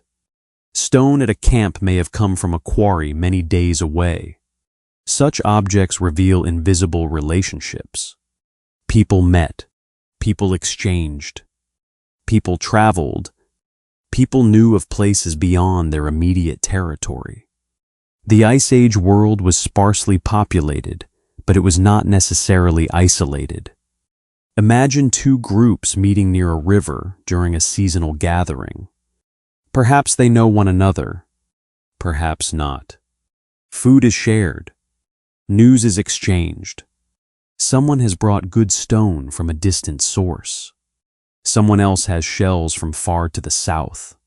Young people meet. Old stories are compared. Information moves between communities. Where are the herds this year? Which river flooded? Where has winter been harsh? Which route is safe? Has anyone seen people beyond the eastern hills?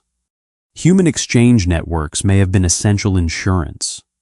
A group living alone is vulnerable. If prey disappears from one area, knowledge of another territory can save lives. If a community suffers deaths, contact with neighboring groups supports social recovery. Marriage between groups reduces isolation. Information can travel farther than any one person.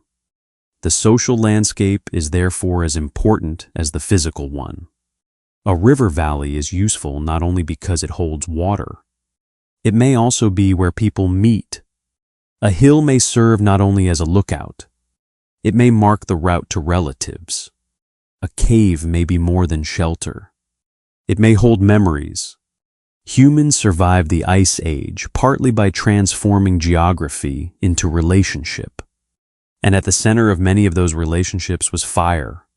Fire was warmth, light, protection, cooking, a way to dry clothing, a way to harden certain tools, a social center, a place where the day could continue after sunset. But fire was not free. Fuel had to be collected. In treeless steppe environments, wood might be scarce. People could burn shrubs, driftwood, bones, dung in some contexts. They had to know which fuels lasted, which produced smoke, which could be transported, which remained dry. A fire had to be protected from wind. Sometimes preserving an ember may have been easier than starting from nothing. The image of the Ice Age fire is therefore not romantic decoration. It is technology. It is work. And it is security. Imagine a winter night. The temperature has dropped far below freezing. The shelter is made from skins supported by wooden poles, bone, or whatever material is available. Perhaps snow has been piled around the outer edges for insulation. Inside, the fire burns carefully. Too large, and it wastes fuel. Too small, and the shelter grows dangerously cold. Smoke must escape. Sparks must be controlled. Everyone understands where to sit. There is no thermostat. Comfort depends on knowledge. One person wakes during the night. Perhaps a mother. Her child has shifted in sleep. Cold air enters beneath the edge of a fur covering. She reaches over and pulls it back into place. It is such a small action. No archaeologist will ever find it. No fossil records it. No cave painting describes it. But human history is made mostly from actions like this. Care. Attention. A body keeping another body alive. Infants require years of support. Children must learn enormous amounts before they can survive independently. This makes human cooperation especially important. Parents matter. But grandparents may matter too. Siblings, aunts, uncles, friends, other members of the group. The survival of a child can depend on many adults. In harsh environments, shared care is not sentimental. It is practical. And it may have been one of humanity's great evolutionary strengths. An older person who can no longer hunt effectively may still know where water appears during dry years. They may remember a route used decades earlier. They may recognize medicinal plants, know how to repair tools, Teach children. Recall dangerous weather. Remember where animals migrate. Knowledge can make an elderly person valuable in ways physical strength alone cannot measure. This may be one reason memory became so deeply woven into human culture. A story can carry survival information. A tale about a dangerous valley may also teach geography. A legend about an animal may encode behavior. A seasonal ceremony may remind people when to move. We should be cautious about assigning specific meanings to prehistoric traditions we cannot recover. But we can say something with confidence. Humans tell stories everywhere we know them. It is difficult to imagine Ice Age humanity without storytelling. Perhaps tonight, beside this fire, an older hunter is speaking. We cannot hear the language. It disappeared thousands of years ago. But we can watch the listeners.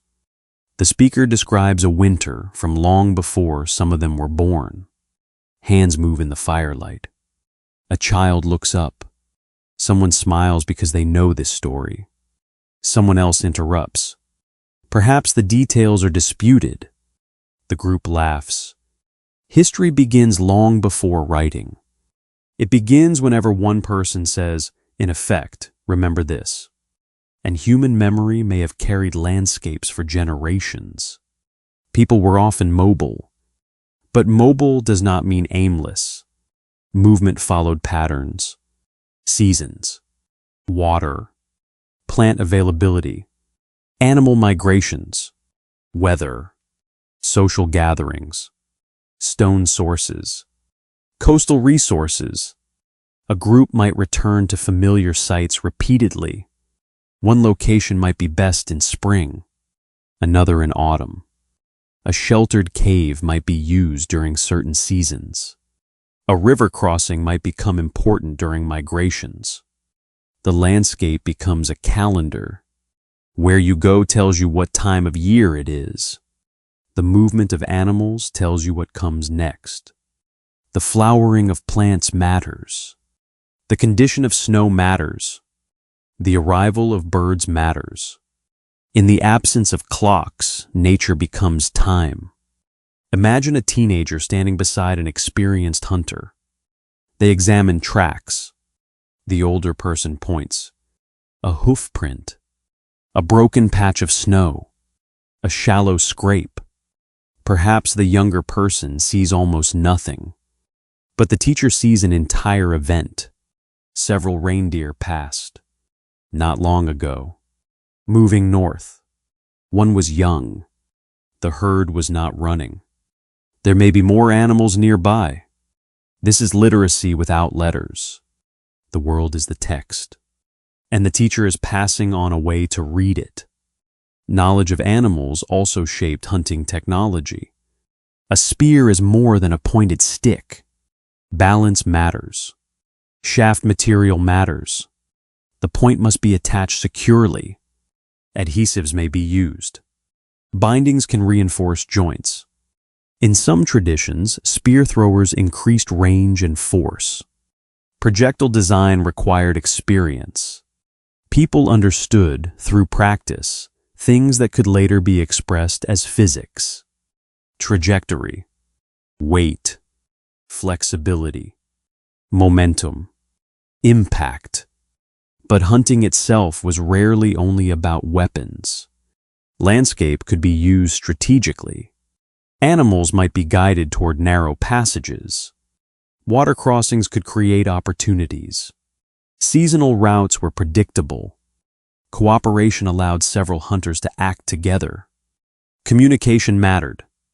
Timing mattered. And failure remained common. Movies often portray prehistoric hunting as a sequence of heroic kills. Reality must have included long stretches of waiting, tracking, watching, missing, returning empty-handed, trying again. The Ice Age diet was also more varied than the image of constant mammoth hunting suggests. Depending on region and season, people used many resources: reindeer, horse, bison, deer, small mammals, fish, birds, shellfish, eggs, roots, tubers, seeds, nuts, berries, edible greens, marine resources along coasts. The exact mixture varied dramatically. Flexibility was the advantage. If one food declined, another might become important. Humans were not specialists in one prey species. They were specialists in adaptation. And adaptation also meant understanding preservation. Cold itself could help keep meat from spoiling. Drying could extend storage. Smoking may have been used in some settings. Fat was especially valuable in cold climates because calories mattered. Bone marrow was important. Animals were resources far beyond meat. Hide became clothing and shelter. Sinew became cordage. Bone became points, needles, awls, tools, ornaments. Antler could be shaped. Ivory could be carved. Even parts that appear unimportant to us could have practical value. Waste was expensive. A successful kill represented hours or days of effort and a rare concentration of resources. The animal entered human life in many forms, and sometimes it entered human imagination. In a cave deep beneath the ground, someone crushes pigment, red ochre, charcoal, minerals that produce yellow or black. Light comes from a small lamp or torch. Shadows move across the wall. A hand approaches stone. Perhaps the person has painted before. Perhaps others watch. A horse emerges from a few confident lines. Then the curve of a bison. The head of a mammoth. Elsewhere, a hand is placed against the wall and pigment is blown around it, leaving a negative image. A human presence remains after the person leaves.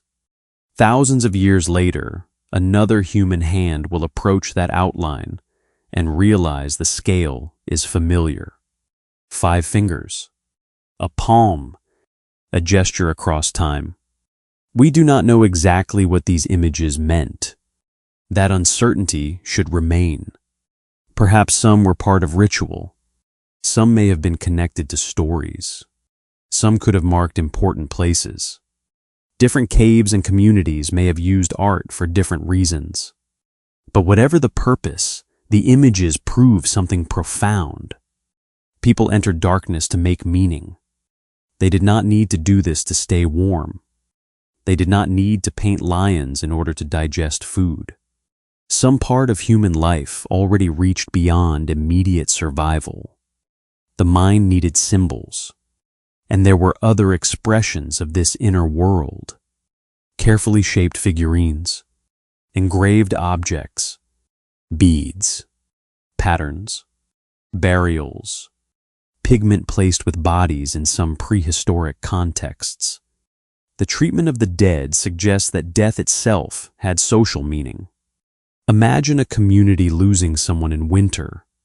The body is familiar. The voice is gone. The knowledge that person carried is suddenly inaccessible. Grief did not wait for civilization. Love did not begin with cities. Neither did mourning.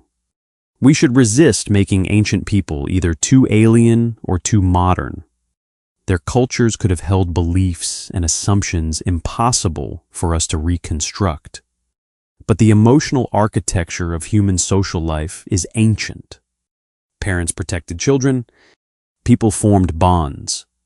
Communities remembered losses.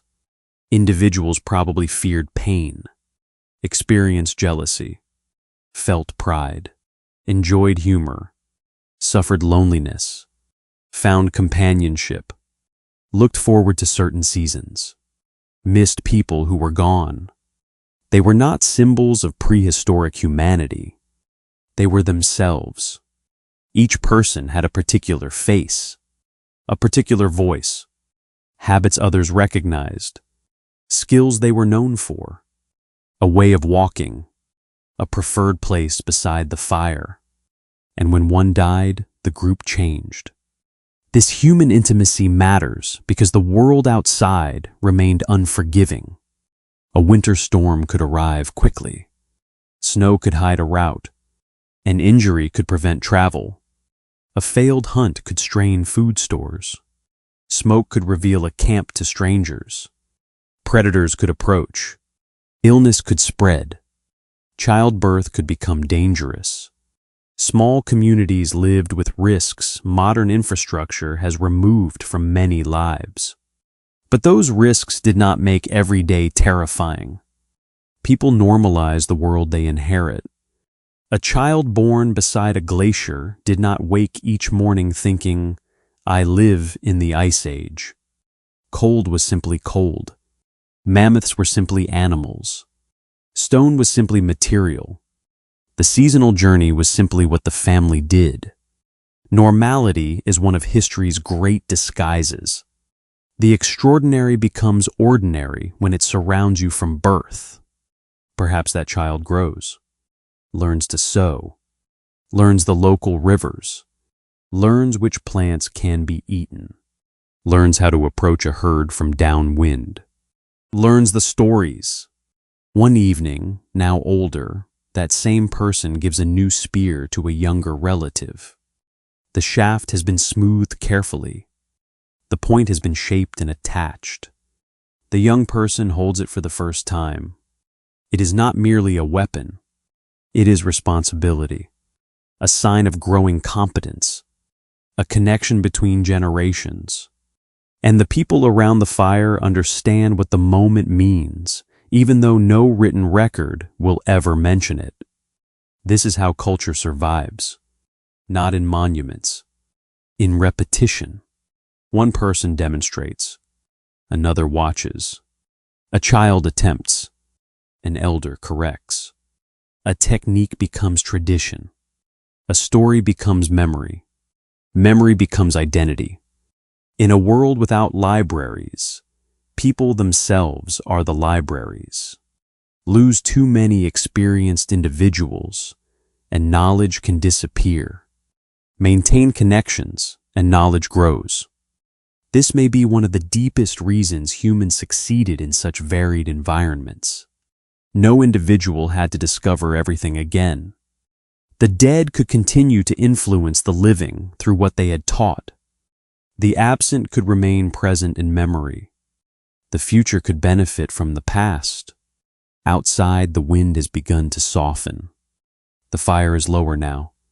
Most of the camp is asleep. A few red embers glow under ash. The night above is perfectly dark. No distant city stains the horizon. No satellite moves overhead. Only stars. An older person lies awake for a moment, perhaps listening. The breathing of family. The occasional shift of hide in the wind. A wolf calling far away. Then silence. 20,000 years from now, almost everything visible here will be gone. The shelter will disappear. The language will vanish. The names of these people will be forgotten. The river may change course. The animals may leave. The climate will warm. Forests may cover the plain. Later, perhaps, farms, roads, cities. But the thing happening inside this shelter will not disappear. Knowledge being shared, children being protected, stories being remembered, tools being improved, people keeping one another alive. The Ice Age world was cold. Human life within it could still be warm. And when the morning comes, the camp will rise again. The fire will be fed. Tools will be packed. Someone will look toward the horizon. Perhaps the group will move south, away from the white margin of the ice, toward valleys where trees still survive, toward rivers that do not freeze so completely, toward coasts rich with food, toward landscapes where the earth seems greener. Because even at the height of the Ice Age, the planet was never only a kingdom of snow. There were refuges, warm valleys, Mediterranean woodlands, African highlands, tropical forests, Australian waterholes, South American grasslands, places where plants and animals survived while the cold pressed down elsewhere. And in the next chapter, we will follow the human fire into those greener worlds, the hidden sanctuaries of the Ice Age, the places where life waited. If you could rise above the earth once more, 20,000 years ago, and look down from the darkness of space, the first thing you might notice would still be the white, the enormous ice sheets, the snowfields, the frozen mountain ranges. But if you looked longer, your eyes would begin to find other colors: brown, gold, deep green, gray-green, the muted colors of grasslands, forests, deserts, river valleys, wetlands, and tropical regions still alive beyond the great frozen kingdoms. The Ice Age was never a completely white world. It was a patchwork. And in that patchwork were places where life gathered and waited. Scientists sometimes use the word refugia for regions where plants, animals, and human populations could survive during periods when surrounding environments became too cold, too dry, or otherwise unsuitable. The word suggests shelter, a refuge, a protected pocket within a changing world. But these places were not necessarily gentle. Some were dry. Some were mountainous, some were isolated, some were crowded with species compressed into smaller ranges. They were simply places where survival remained possible.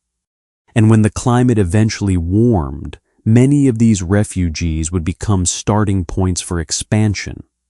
Forests would spread outward from them. Animals would move north again. Human groups would follow new opportunities. The green places of the Ice Age were not merely leftovers. They were reservoirs of the future. Let us begin in Africa. Long before the great northern ice sheets reached their maximum size, Homo sapiens had already lived on the African continent for a very long time. Africa was not a single environment.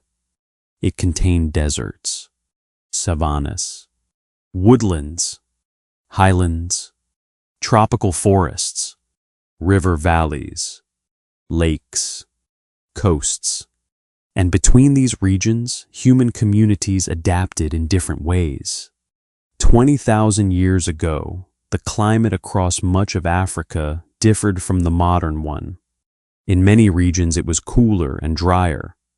Rainfall belts shifted. Some lakes became smaller. Some forests contracted. Grasslands expanded in certain areas. The Sahara was generally more extensive and arid than during the much wetter periods that would come later. Yet even within broad dry zones, life survived in pockets. Mountain ranges caught moisture. Springs persisted. River valleys created corridors. Highland regions offered climates different from the lowlands around them. Humans learned where water endured when the wider land became harsh. Imagine walking at dawn through an African highland valley. The air is cool. Mist clings to the slopes. Far below, dry country stretches toward the horizon. But here, in the valley, there is water. Small trees grow beside a stream. Birds move through the branches. Hoofprints press into damp ground. A human camp lies above the floodplain. The people here do not think of themselves as residents of a climate refuge. They simply know this place. They know which pools survive the dry months. They know where animals come to drink. They know when certain plants produce edible seeds. They know where stones suitable for tools can be found. Such knowledge can transform a difficult environment into a homeland. Across the continent, different groups developed different strategies. Along coasts, marine resources could provide food, fish, shellfish, seabirds, sea mammals in some regions. Along rivers and lakes, aquatic resources reduced dependence on large land animals. Elsewhere, people followed game through grasslands. The remarkable thing was not that humans found one perfect habitat. It was that they could occupy so many imperfect ones. This flexibility may have been one of the greatest strengths of our species. Now travel northward, across the Mediterranean, toward southern Europe. Much of northern Europe remains locked beneath ice or exposed to severe cold. But farther south, places such as the Iberian Peninsula, parts of Italy, the Balkans, and regions around the Mediterranean contain pockets of woodland, scrub, grassland, and sheltered valleys. These areas become especially important for plant species. When colder and drier conditions pushed forests southward, trees that had once occupied broad northern ranges survived in more protected regions. Pine, oak, beech, and other species in different refuges and periods. Not all survived in the same place. Not all responded to climate in the same way. But southern Europe became a kind of biological waiting room. The forests were reduced, not erased. Later, when temperatures rose, trees would migrate northward again, generation by generation. Of course, a tree does not migrate like an animal. It cannot walk. Its movement happens through seeds. A seed falls. A seed is carried. A seed grows slightly beyond the previous range. Then another generation spreads farther. Over centuries, forests advance, slowly enough that no single human sees the full movement, yet quickly enough to transform continents over millennia. For people living there, the South offered opportunities unavailable near the ice margin. More woody fuel, more diverse plant foods, different animals, sheltered terrain, caves, river systems, and perhaps somewhat more stable seasonal resources. Imagine approaching a limestone cave in what will one day be southern France or northern Spain. Outside, cold grassland stretches beyond the valley. But near the cave entrance, trees grow in protected ground. Smoke rises from inside. Bones lie near a working area. Someone is scraping hide. Another person is breaking open bone for marrow. The cave is not necessarily a permanent home. It may be a seasonal place, a shelter used repeatedly, a landmark remembered by generations. Inside, the temperature is steadier than outside. Deep chambers remain dark and mysterious. Some will eventually become galleries of prehistoric art. The people who enter them carry fire into the earth itself. Farther east, the Mediterranean and the Near East form another complex mosaic. The region we now call the Levant lies between Africa, Asia, and the Mediterranean world. Its position made it an important corridor over immense spans of human history. 20,000 years ago, rainfall and vegetation patterns differed from today. Woodlands occupied some regions. Steppe and open environments occupied others. Rivers and springs created local centers of abundance. Wild cereals and other edible plants existed in parts of the broader region, though the agricultural worlds of much later millennia had not yet emerged. People still lived as hunter-gatherers. They knew the seasonal availability of plants, the movement of gazelle and other animals, the locations of water, the safest routes through hills and dry country. This is a place where the boundary between wild landscape and later human management would eventually become historically important. But 20,000 years ago, farming still lies in the future. There are no wheat fields extending to the horizon. No villages surrounded by permanent crops. People move according to resources and local traditions. Yet the knowledge required for later changes is already growing. Plants are known in detail. Seeds are gathered. Grinding technologies exist in some contexts. People understand seasonal cycles. The future is not present yet, but some of its ingredients are. Now move east, across the Iranian plateau, across the mountains and plains of Central Asia, toward South and Southeast Asia. Here the word ice age can become misleading again. There is ice in high mountains. Glaciers expand through the Himalayas and other ranges. But farther south, vast areas remain entirely free of continental ice. The problem is often not freezing. It is changing rainfall. Monsoon systems respond to global climate. Some regions become drier. Forests retreat or fragment. Grasslands expand. Rivers shift. Yet tropical and subtropical refuges persist. In Southeast Asia, exposed Sundaland creates a landscape larger than the modern peninsula and islands suggest. Imagine traveling through it during a cooler season. You cross river valleys that will one day lie beneath the South China Sea. At times you move through open woodland. Elsewhere, tropical forest closes around you. The air is filled with sound. Cicadas, birds, the movement of primates, leaves disturbed by animals you cannot see. Elephants may pass through certain regions. Wild cattle, deer, pigs, large predators. The biological richness is very different from the Mammoth steppe, but no less ancient. Humans living here face another kind of challenge. Dense vegetation can make travel difficult. Heat and humidity matter. Rain can arrive violently. Plants can provide abundant resources, but many require detailed knowledge. Some are edible only at particular stages. Others are poisonous. Some roots need processing. A forest can look generous while hiding its food from anyone who does not understand it. Knowledge is once again the true technology. And because the lowered oceans exposed broad lowlands, routes between what are now islands become possible on foot. Borneo, Sumatra, Java, the Malay Peninsula. They belong to a more connected geography. Yet not everything is connected. Deep channels remain.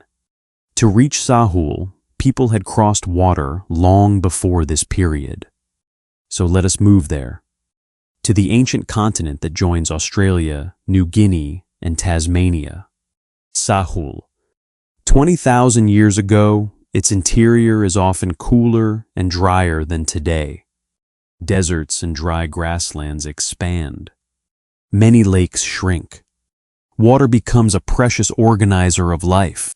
Some inland areas are difficult enough that populations may concentrate near more reliable resources. River corridors, springs, wetlands, coasts, mountain refuges. A person living here learns to read water the way a northern hunter reads snow. Where does it remain after rain?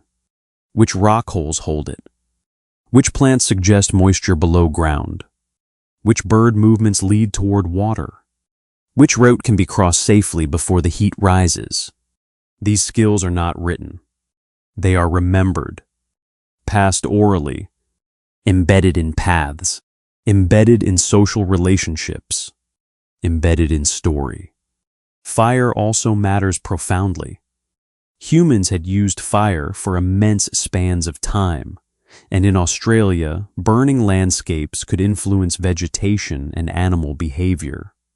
The exact history and local practices varied, and we should not imagine one universal method. But controlled burning, careful knowledge of season, and observation of regrowth could turn fire from danger into a tool. Fire can clear old vegetation, encourage fresh shoots, alter hunting conditions, maintain open patches, and reduce fuel loads in certain contexts. The same flame that keeps a child warm at night can also shape a landscape. Human beings are becoming ecological participants at a scale larger than a campsite, not separate from nature, inside it, changing it, being changed by it. Farther south, Tasmania is still connected to mainland Australia through exposed land. Cold conditions are stronger there. Grasslands and open environments expand. People adapt with clothing, fire, shelter, and local knowledge. Eventually, rising seas will cut Tasmania off. But not yet. For now, humans and animals can move across a land connection that will later disappear beneath Bass Strait. Another future island still belongs to the continent. Now cross the Pacific. The Americas 20,000 years ago present a complicated picture. Much of northern North America is blocked by enormous ice sheets. South of those frozen masses lie open plains, deserts, forests, mountain ranges, river valleys, and coasts very different from their modern forms. The exact timing and routes of the earliest widespread human settlement of the Americas remain subjects of research and debate. But by the closing phases of the Ice Age, people were living across a rapidly expanding range of American environments. And farther south, South America offered extraordinary diversity. The Andes carried expanded glaciers. High valleys were colder. Patagonia held extensive ice fields. Open steppes stretched across southern regions. Yet tropical lowlands remained alive. The Amazonian world itself differed from today. Cooler and drier climatic conditions affected forest extent and composition, although the old image of the Amazon breaking entirely into isolated forest islands has become more complicated as research has advanced. The safer picture is one of ecological change, not simple disappearance. Some forests remained continuous. Others shifted in species composition. Drier vegetation expanded in certain places. Rivers continued to form immense corridors. Again, the Ice Age world is a mosaic, not one color. Along the Pacific coast of South America, cold ocean currents create rich marine ecosystems. Fish and shellfish offer food. Seabirds gather. Coastal deserts may appear barren, yet the sea beside them can be abundant. A strip of land can be dry while the neighboring ocean is full of calories. People who understand this contrast can live where agriculture would later seem impossible without irrigation. Far inland, grasslands support large mammals. Giant ground sloths inhabit parts of the Americas. Gomphotheres, relatives of elephants, survive in some regions. Horses roam wild. Large armadillo relatives and other extraordinary animals inhabit landscapes where humans are increasingly present. South America has its own giants, its own refuges, its own ecological transitions. Now imagine zooming outward. The frozen north is still visible, but around and below it, life glows in patches. Mediterranean refuges, African river valleys, Asian forests, Southeast Asian lowlands, Australian water networks, South American coasts, tropical mountains, sheltered valleys, wetlands, grasslands. These places are connected not by roads, but by the movements of air, water, animals, seeds, and people. A tree surviving in a southern European valley may one day have descendants hundreds of kilometers to the north. A human group surviving a dry period beside an African lake may carry traditions into another region. An animal population compressed into a refugium may later expand when conditions improve. The future waits inside these pockets. And this is perhaps the quietest lesson of the Ice Age. Survival does not always happen at the center. Sometimes it happens at the edges, in valleys, on coasts, beside springs, behind mountains, within forests that did not completely disappear, in small populations holding on through difficult centuries. Refugia are places where extinction almost happens, but does not, where the range shrinks, but the lineage remains, where life contracts, waits, and eventually moves again. Imagine one such valley at evening, perhaps in southern Europe. Cold wind passes over the ridge above. Snow lies on distant mountains. But below, beside the river, trees remain. A deer drinks. Birds settle into branches. Smoke rises from a human camp. Someone adds wood to the fire. A child listens to water moving over stone. To that child, this valley may seem like the entire world. They cannot know that the trees around them are part of a biological refuge. They cannot know that forests will one day expand far north. They cannot know that within a few thousand years, the climate will begin changing rapidly, that coastlines will move, that the animals will shift, that the old seasonal knowledge may become less reliable. But perhaps an older person already notices something. A winter slightly different from the last. A migration arriving at another time. A stream remaining open longer. A new plant appearing farther uphill. 1 year means little. 10 years begin to form a pattern. The great change does not announce itself. There is no morning when everyone wakes and hears that the Ice Age is ending. The first signs are subtle, a little more meltwater, a little less snow, a different bird, a tree growing where only grass had been before, a hunting route becoming unreliable, a lake filling, another drying. The earth does not change its age in a single moment. It whispers first. And soon those whispers will grow louder. The ice sheets will begin losing more water. Rivers will swell. Forests will move. Sea levels will rise. The green refuges will expand. The Mammoth steppe will begin to fragment. And people whose grandparents knew one world will watch their children inherit another. So for one final moment, remain here in the valley. The fire is warm. The river is dark. Trees move softly in the night wind. Beyond the ridge, the frozen world still seems immense. But beneath the snow, change has already begun. A drop of water forms along the edge of the ice. It falls. Then another. Then another. And in the next chapter, we will listen to the first long whisper of the thaw. The Ice Age did not end with a sound like thunder. There was no single morning when the glaciers cracked open and the world suddenly became warm. No one stood beside a fire and said that winter had ended forever. The change began quietly. A little more water beneath the ice. A river running faster in spring. A patch of ground remaining free of snow for longer than anyone remembered. A bird arriving earlier. A herd taking a different route. A plant appearing on a slope where it had not grown before. At first, each change could be ignored. Weather had always varied. One winter was harsher than another. One summer brought more rain.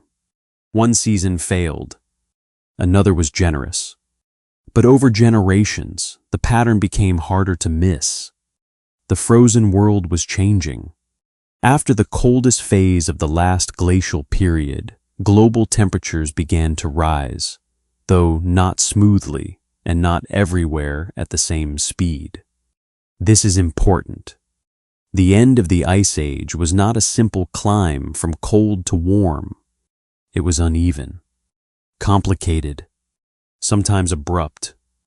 There were periods of warming followed by renewed cold. Glaciers retreated, paused, and in some regions advanced again. Ocean circulation shifted. Atmospheric patterns changed. Rainfall moved.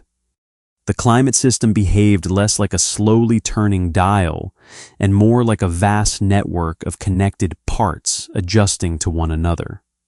For the people living through it, the result was uncertainty. Imagine an older hunter standing beside a river in Western Europe. He has known this valley since childhood. He knows when the reindeer usually pass. He knows where ice remains longest in spring. He knows which hill stays dry after snowmelt. But this year, the river is higher.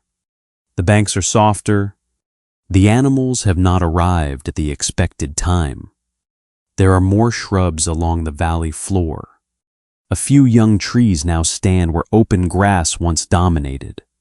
Nothing has changed enough to make the place unrecognizable. But something feels different. He cannot measure global temperature. He cannot see the retreating ice sheet from above. He does not know that similar changes are happening across immense distances. He simply knows that the old knowledge no longer fits the world quite as perfectly as before. This may be one of the most unsettling experiences any human community can face. To survive, people depend on memory. But what happens when memory begins describing a world that is disappearing? The ice sheets still dominate the north. They are still enormous. But their balance is shifting. More summer warmth means more melting. Meltwater runs across their surfaces. It cuts channels through ice. It falls into deep shafts. It flows beneath glaciers, lubricating the boundary between ice and rock. The margins retreat. Land hidden for thousands of years reappears. At first, it is raw, gray, wet, covered in crushed rock and sediment. No forest waits beneath the glacier. The ice has erased what once grew there. Life must return step by step. Lichens arrive. Mosses, grasses, small flowering plants, shrubs. Then, depending on climate and location, trees. The process can take centuries, but from the perspective of the planet, it is astonishingly fast. The landscape is being recolonized. Birds follow vegetation. Herbivores follow plants. Predators follow herbivores. Humans follow opportunities. A place that had been dead beneath ice becomes living ground again. But farther away, the same melting creates danger. Glacial lakes form behind walls of ice and sediment. Some become immense. Water gathers year after year. It fills valleys. It spreads across lowlands. Then a barrier fails. The water escapes. A lake that took decades or centuries to form can partially drain in a violent episode. Floods rush through valleys. Sediment moves. River channels shift. Boulders are carried downstream. To people living nearby, such events could seem almost supernatural. Imagine hearing the flood before seeing it. A deep, continuous sound. Birds rise. Animals move away from the valley. Then water appears around the bend. Brown, cold, filled with wood and ice. The river has become something else. Camps near the bank are abandoned. Crossings disappear. The landscape that yesterday seemed familiar is suddenly dangerous. The thaw creates life, and it creates destruction. The water released from the ice does not remain on land. Eventually, much of it reaches the sea. And slowly, relentlessly, the oceans begin to rise. At first, the change is difficult to see. A coastline shifts by a small distance. A tidal flat expands. A freshwater pool becomes salty during storms. But over generations, the movement becomes undeniable. Remember the exposed lands we crossed earlier? Doggerland, Beringia, Sundaland, the broad coastal plains of Sahul, the extended shores of the Americas. These landscapes are now living on borrowed time. The sea is returning. Imagine a family camp near a coast somewhere in what will one day become the North Sea. Their grandparents remember when the water was far away. In those days, there was a broad plain beyond the camp. Animals crossed it. People traveled through it. Now the plain is wetter. New channels have formed. Some low places flood during high tides. Reeds grow where dry grass once stood. The sea is closer. A child asks why the old hunting ground is full of water. Someone answers that the coast has always changed. Perhaps that explanation is enough. But years later, the family moves the camp to higher ground. The old site becomes a marsh, then an inlet, then part of the sea. No single generation witnesses the disappearance of Doggerland, but many generations experience pieces of the loss. A familiar route is gone. A burial place becomes inaccessible. A freshwater spring turns brackish. A hill becomes an island. A story begins with the words, "There used to be land beyond that water." The same process unfolds elsewhere. Beringia narrows as sea level rises. The great connection between Siberia and Alaska gradually disappears beneath the sea. In Southeast Asia, water spreads across the Sunda Shelf. River valleys become estuaries. Lowlands flood. Mountains become islands. The geography of modern Indonesia and surrounding regions slowly emerges. In Sahul, rising seas separate Tasmania from mainland Australia. Later, New Guinea becomes separated as well. People who once traveled across connected land now face water. Routes must change. Boat travel becomes more important in some places. Communities become isolated from one another. The ocean is not simply rising. It is reorganizing human geography. And while shorelines move, ecosystems transform inland. The Mammoth Steppe begins to shrink. In many places, warmer and wetter conditions favor shrubs and trees. Forests spread northward. The open, cold grasslands become fragmented. For some species, this is good news. Forest animals gain habitat. Plants expand. Wetlands grow. But for animals adapted to dry, open steppe, the change can be devastating. Mammoths lose parts of their preferred environment. Woolly rhinoceroses decline. Other cold-adapted grazers shift their ranges. Some move north. Some retreat into smaller regions. Some disappear. The great megafaunal world does not vanish all at once. That is worth repeating. There is no year when the mammoths are suddenly gone everywhere. Instead, abundance becomes rarity. A herd that once passed every season appears only occasionally. Then only old people remember when the valley was full of them. A species becomes absent from one region while surviving elsewhere. Eventually, isolated populations remain. Some endure for thousands of years beyond the end of the great continental herds. This is how extinction often feels from inside history. Not as an event, as silence growing. Human beings are changing too. Not biologically in some dramatic sudden way, but behaviorally, ecologically, socially. When large prey becomes less predictable, people broaden their diets. Fish become more important in many regions. Birds, shellfish, nuts, seeds, tubers, Smaller mammals, aquatic resources, coastal foods. People intensify their knowledge of local environments. Tools change. Fishing technologies develop. Projectile systems diversify. Grinding tools become more common in some regions. Storage becomes increasingly useful where seasonal abundance can be preserved. The human response is not simply loss. It is innovation. Consider a river during the thawing world. Fish are moving upstream. A group has learned when they arrive. Instead of following mammoth herds for long distances, people can return to the same river season after season.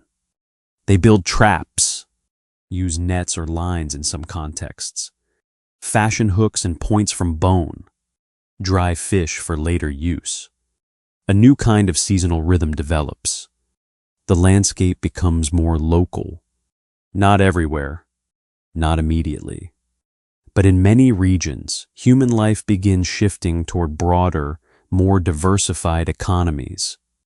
The Great Open Steppe had encouraged movement across immense distances.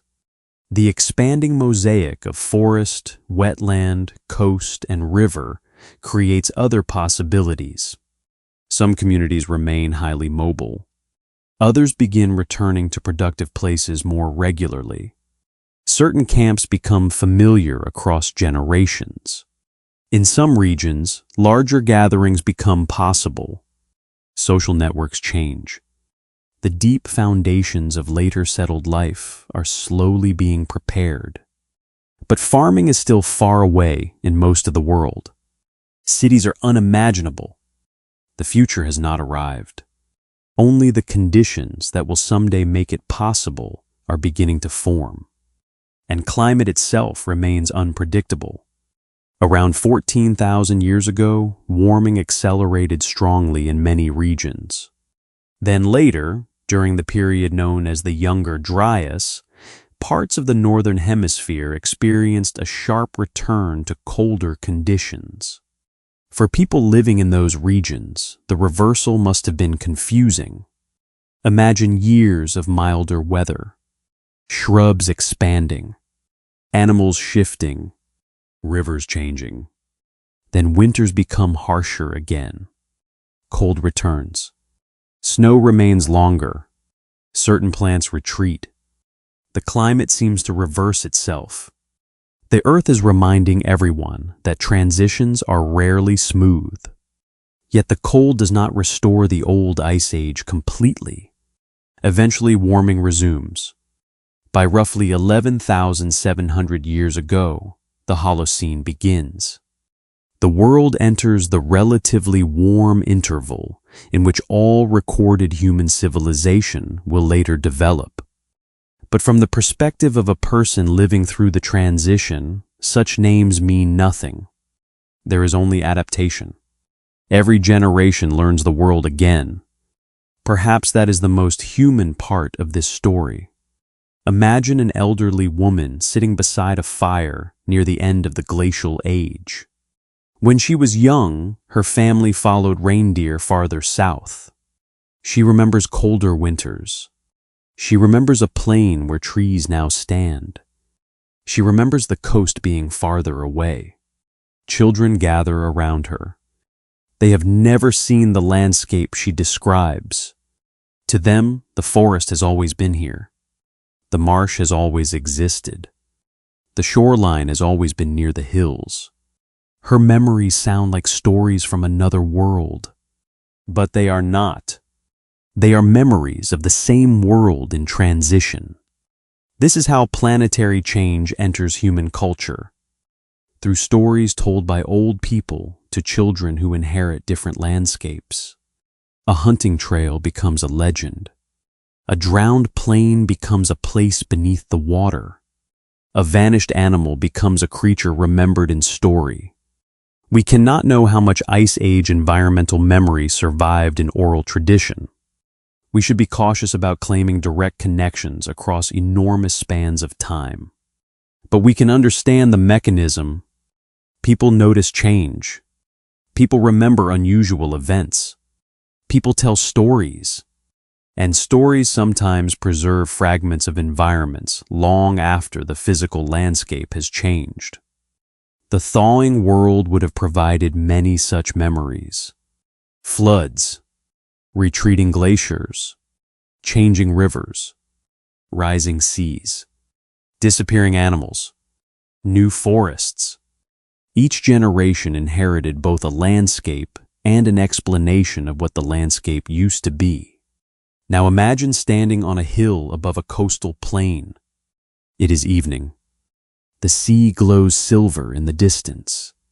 Below you are marshes where dry ground existed within living memory. Birds gather in enormous numbers. People have set traps in shallow water. A small canoe or simple watercraft rests near the bank. Far inland, forest has begun covering old grasslands. The world is warmer, more humid, greener, but something has been lost. There are fewer mammoths, perhaps none in this region now. The horizon feels smaller because trees interrupt the distance. Old migration routes no longer work. The map carried in ancestral memory has become outdated. And yet the people survive. They change what they eat, where they camp, what they make, how they travel. Humanity does not survive the end of the Ice Age by holding the old world still. It survives by letting the old world go.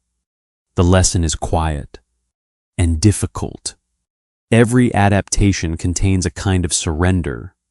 To learn a new river, you must admit that the old crossing is gone. To hunt different prey, you must accept that the old herds may not return. To move a camp uphill, you must leave the lower ground behind. To teach children a new route, you must stop pretending the old one still exists. By the time the great ice sheets have retreated far north, Earth no longer wears the same face it did 20,000 years ago. Sea level has risen dramatically. Forests occupy new regions. Animal communities have changed. Human populations have spread and diversified their strategies. The coastlines of the modern world are beginning to take shape. But beneath the new world, the old one remains, buried in sediment, preserved in caves, trapped in ice, hidden beneath seabeds, recorded in pollen, written in the chemistry of shells and bones, carried in genes, marked into stone. The Ice Age is ending, but it is not disappearing. Nothing on Earth disappears completely. It becomes evidence, memory, layer, trace. And now, as night settles over the warming landscape, imagine one final piece of ice melting from a cliff. A drop forms. It hangs for a moment, then falls into a stream. The stream joins a river. The river moves toward the sea. The sea rises by an amount too small for any person to notice. And yet millions upon millions of such drops are rewriting the map. Tomorrow, the people beside the river will wake. They will gather food, repair tools, care for children, watch the weather, tell stories. They will not know that they are standing between worlds, but we do. And in the final chapter, we will return to our own time and look beneath our feet, beneath cities, beneath fields, beneath the sea, because the lost world of the Ice Age is still here, quietly waiting inside the earth. Tonight, beneath your feet, there may be a river that no longer flows. There may be a valley filled with sediment. There may be stones carried there by ice from a place hundreds of miles away. There may be the buried pollen of forests that vanished before the first city was built. And if you live near a coast, somewhere beyond the modern shoreline, beneath dark water, there may be an older landscape where human beings once walked.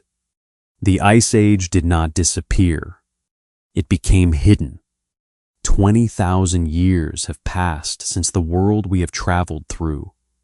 Tonight stood near the height of the last great glacial age. The Mammoth steppe has largely vanished. The enormous northern ice sheets have retreated. Doggerland lies beneath the North Sea. Beringia lies beneath the Bering Strait and surrounding seas. Much of ancient Sundaland is drowned beneath tropical water. Tasmania is an island. New Guinea is separated from Australia. Forests have spread across lands once dominated by cold steppe.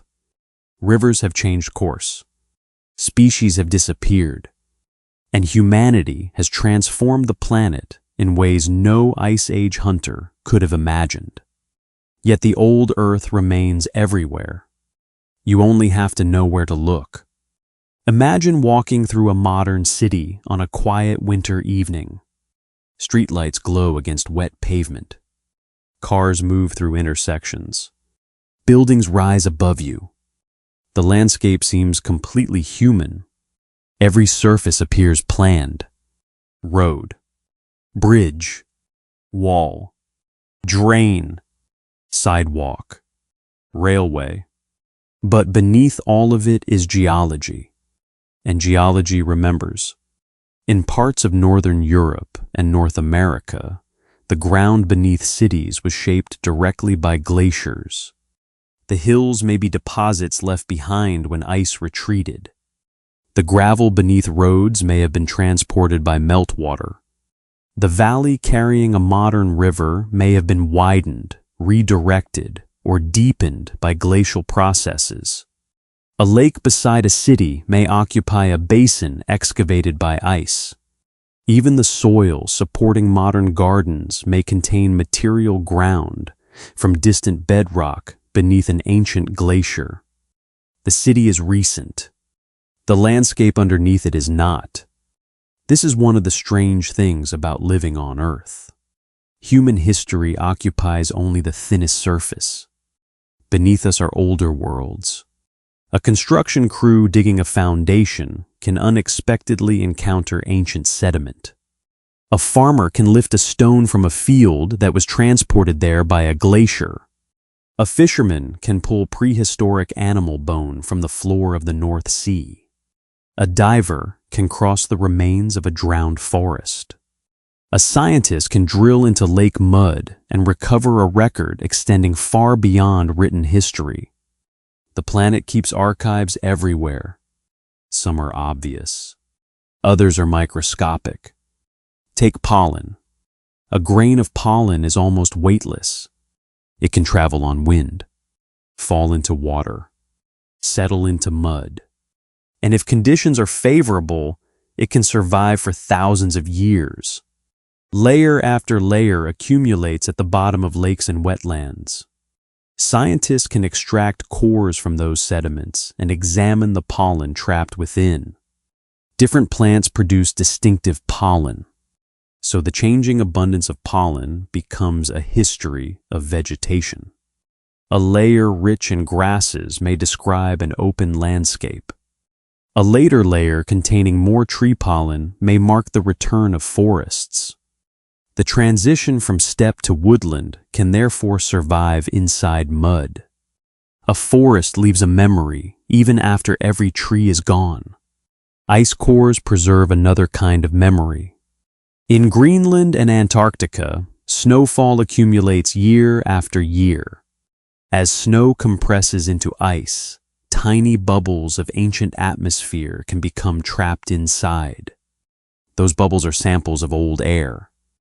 The atmosphere of a vanished world sealed within ice. Scientists can measure greenhouse gases in those bubbles, dust levels, chemical signatures, volcanic material. The ice becomes a climate record stretching backward across immense periods. The same frozen material that once reshaped continents also records the conditions under which it formed. Even animals carry archives. Teeth grow in layers. Tusks preserve chemical histories. Bones contain isotopes. Hair can reveal diet. Ancient deoxyribonucleic acid can sometimes survive in preserved tissue, bone, teeth, and even sediment. From these traces, scientists can reconstruct parts of lost populations, relationships, movements, changes in genetic diversity, connections between groups separated by enormous distances. A mammoth bone is not only evidence that mammoths existed, it can contain information about who that mammoth was, where its ancestors came from, and how its population changed over time. Human beings carry another part of the record. Inside living people are genetic traces of ancient migrations and ancient encounters. Modern human ancestry reflects journeys extending deep into prehistory. Those journeys include periods when our ancestors met and interbred with other human populations, including Neanderthals and Denisovans. By 20,000 years ago, Neanderthals themselves had already disappeared for many thousands of years, but traces of those encounters remained inside Homo sapiens. They remain in many people today. The ancient world is therefore not only beneath us, some of it is within us. We are not separate from deep history. We are its continuation. And there are also the objects touched directly by human hands. A stone blade, a scraper, a needle, a bead, a fragment of pigment, a spear point. To modernize, such objects can appear small beside the scale of glaciers and extinct animals. But their smallness is exactly what makes them powerful. Hold a prehistoric stone tool in your imagination.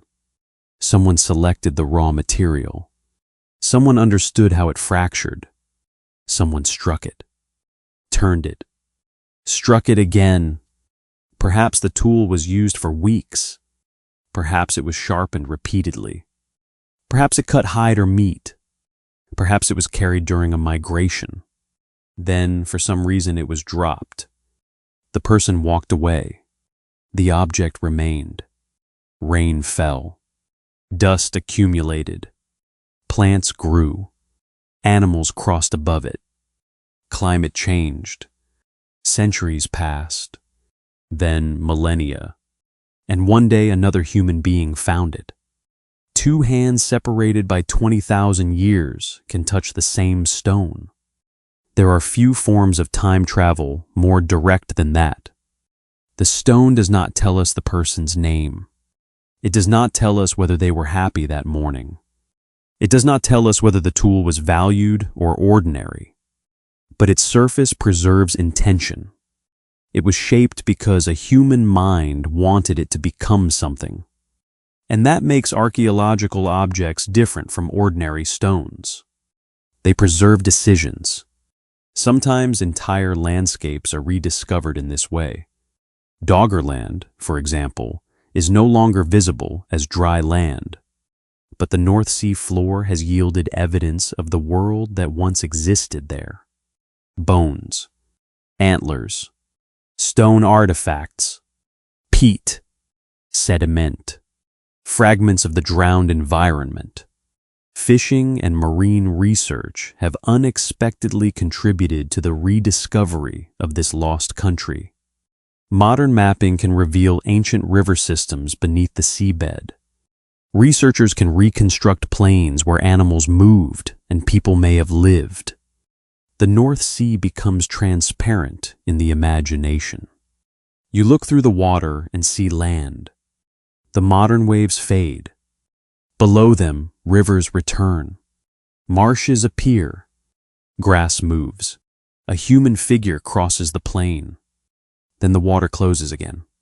Something similar happens in the Bering Sea. Modern maps show separation. Russia on one side, Alaska on the other. But beneath the water is a memory of connection. Beringia was once habitat, not merely a road. Cold steppes stretched between worlds. Animals moved through it. Plant communities occupied it. Human populations likely depended on its resources. When the sea rose, the landscape did not move anywhere. It was simply covered. The continent seems separated today because we live during a high sea level world compared with the glacial maximum. The map feels permanent only because human lives are short. Southeast Asia carries the same lesson. Look at Indonesia on a modern map. Thousands of islands, straits, channels, coastlines folded into extraordinary complexity. Now lower the ocean. Sumatra moves toward the mainland. Java becomes connected through exposed shelf regions. Borneo joins a broader western landmass. River systems extend across plains that are now seabed. The landscape reorganizes itself before your eyes. This does not mean every journey became easy. Deep channels remained in parts of the region. Water crossings still mattered. But the distances and ecological connections were profoundly different. The same modern map can therefore hide several ancient maps beneath it. One coastline belongs to our century, another to 10,000 years ago, another to 20,000, another to a much older glacial cycle. The Earth carries all of them. And perhaps this is why the phrase lost world is both accurate and incomplete. The world is lost to ordinary experience, but it is not entirely gone. We can reconstruct enough of it to stand there again in imagination. We can know approximately where the ice reached. We can estimate sea level. We can identify animals. We can recover human tools. We can analyze ancient climate. We can map buried rivers. We can study DNA. We can examine sediments under microscopes. Science allows fragments to become landscapes, but there will always be gaps, and those gaps matter. We do not know most of the stories people told. We do not know their personal names. We do not know the languages spoken beside those fires. We do not know the jokes children repeated.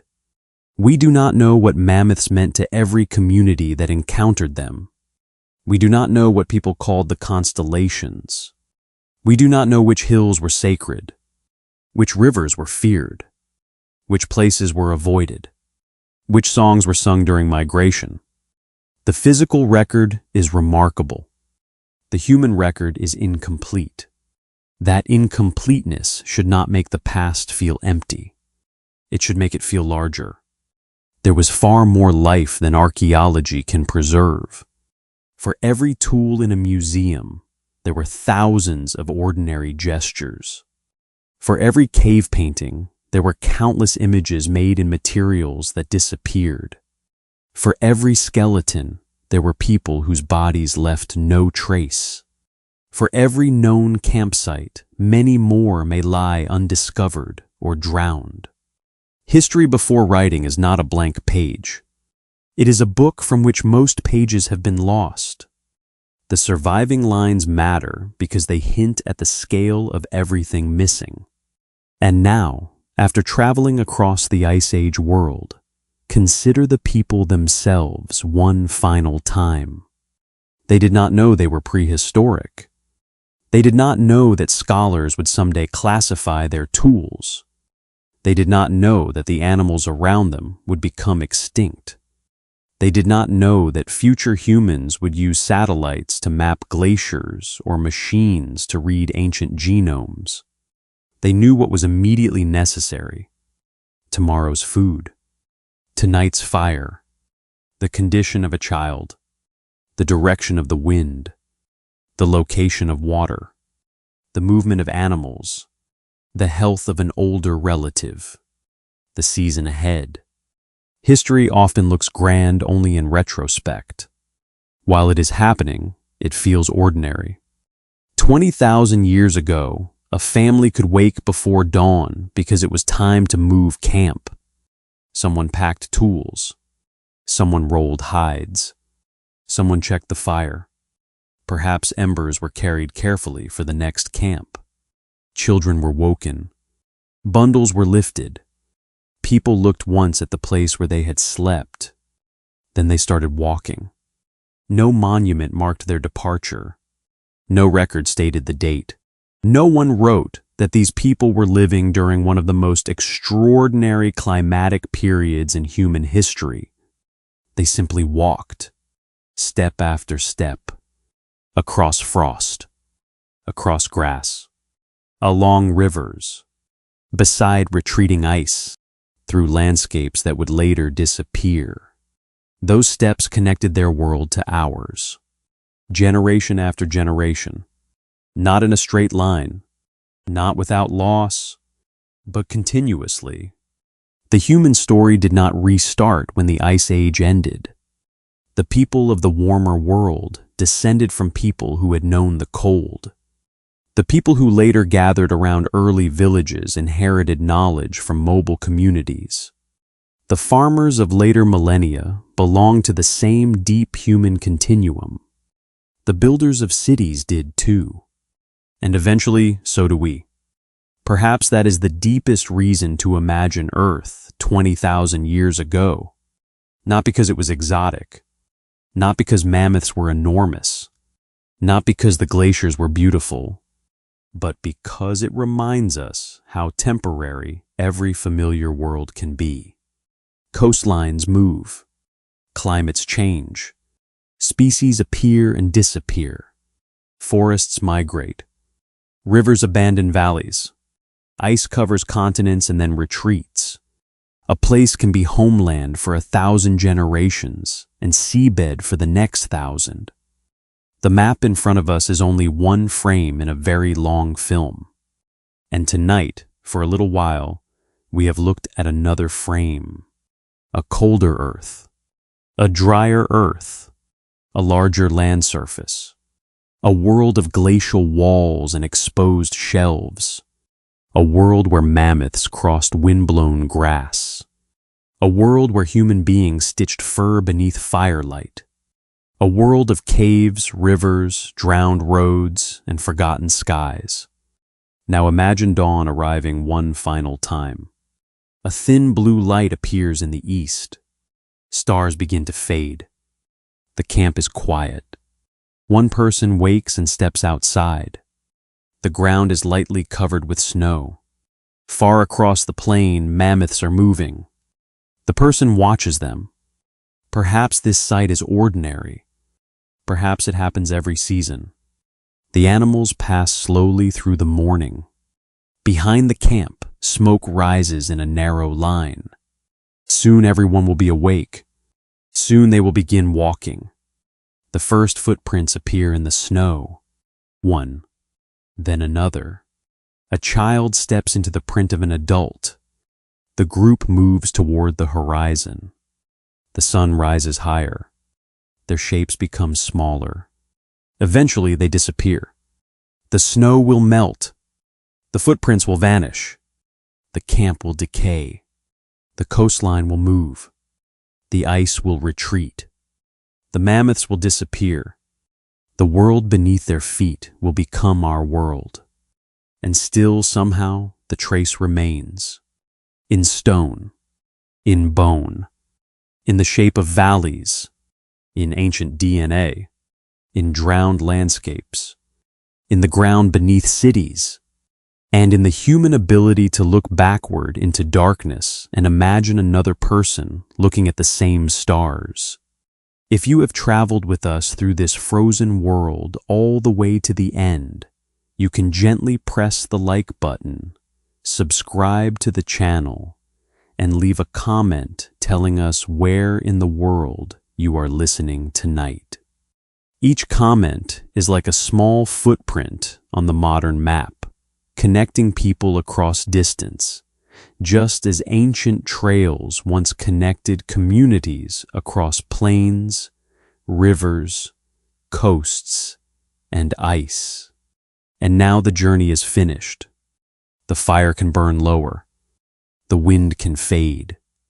The old rivers can return beneath the sea. The glaciers can rest beneath the moon. Let Doggerland sink softly beneath the dark water. Let Beringia stretch once more beneath the northern stars. Let the forests of Sundaland breathe in the warm night. Let the mammoths move slowly across the frozen grass. Let the human fires glow for a few moments longer, and then let them fade into the distance. For now, let the ice grow quiet. Let the lost shores fade beneath the waves. Let the mammoths move slowly through your dreams. And somewhere, far beneath the snow of 20,000 years ago, imagine the earth breathing softly, waiting to become the world we know. Thank you for staying with Calm History Nights all the way to the end of this journey through the lost world beneath the ice. If this story helped you relax, learn something new, or simply drift a little farther from the noise of the day, your support means more than you know. Please consider liking the video, subscribing to the channel, and sharing it with someone who enjoys quiet journeys into the past. You can also leave a comment and tell us where in the world you are listening from tonight. Every like, every subscription, and every kind word helps Calm History Nights continue creating long, peaceful stories for your evenings. Until our next journey, sleep well, dream deeply, and let history keep you company through the night.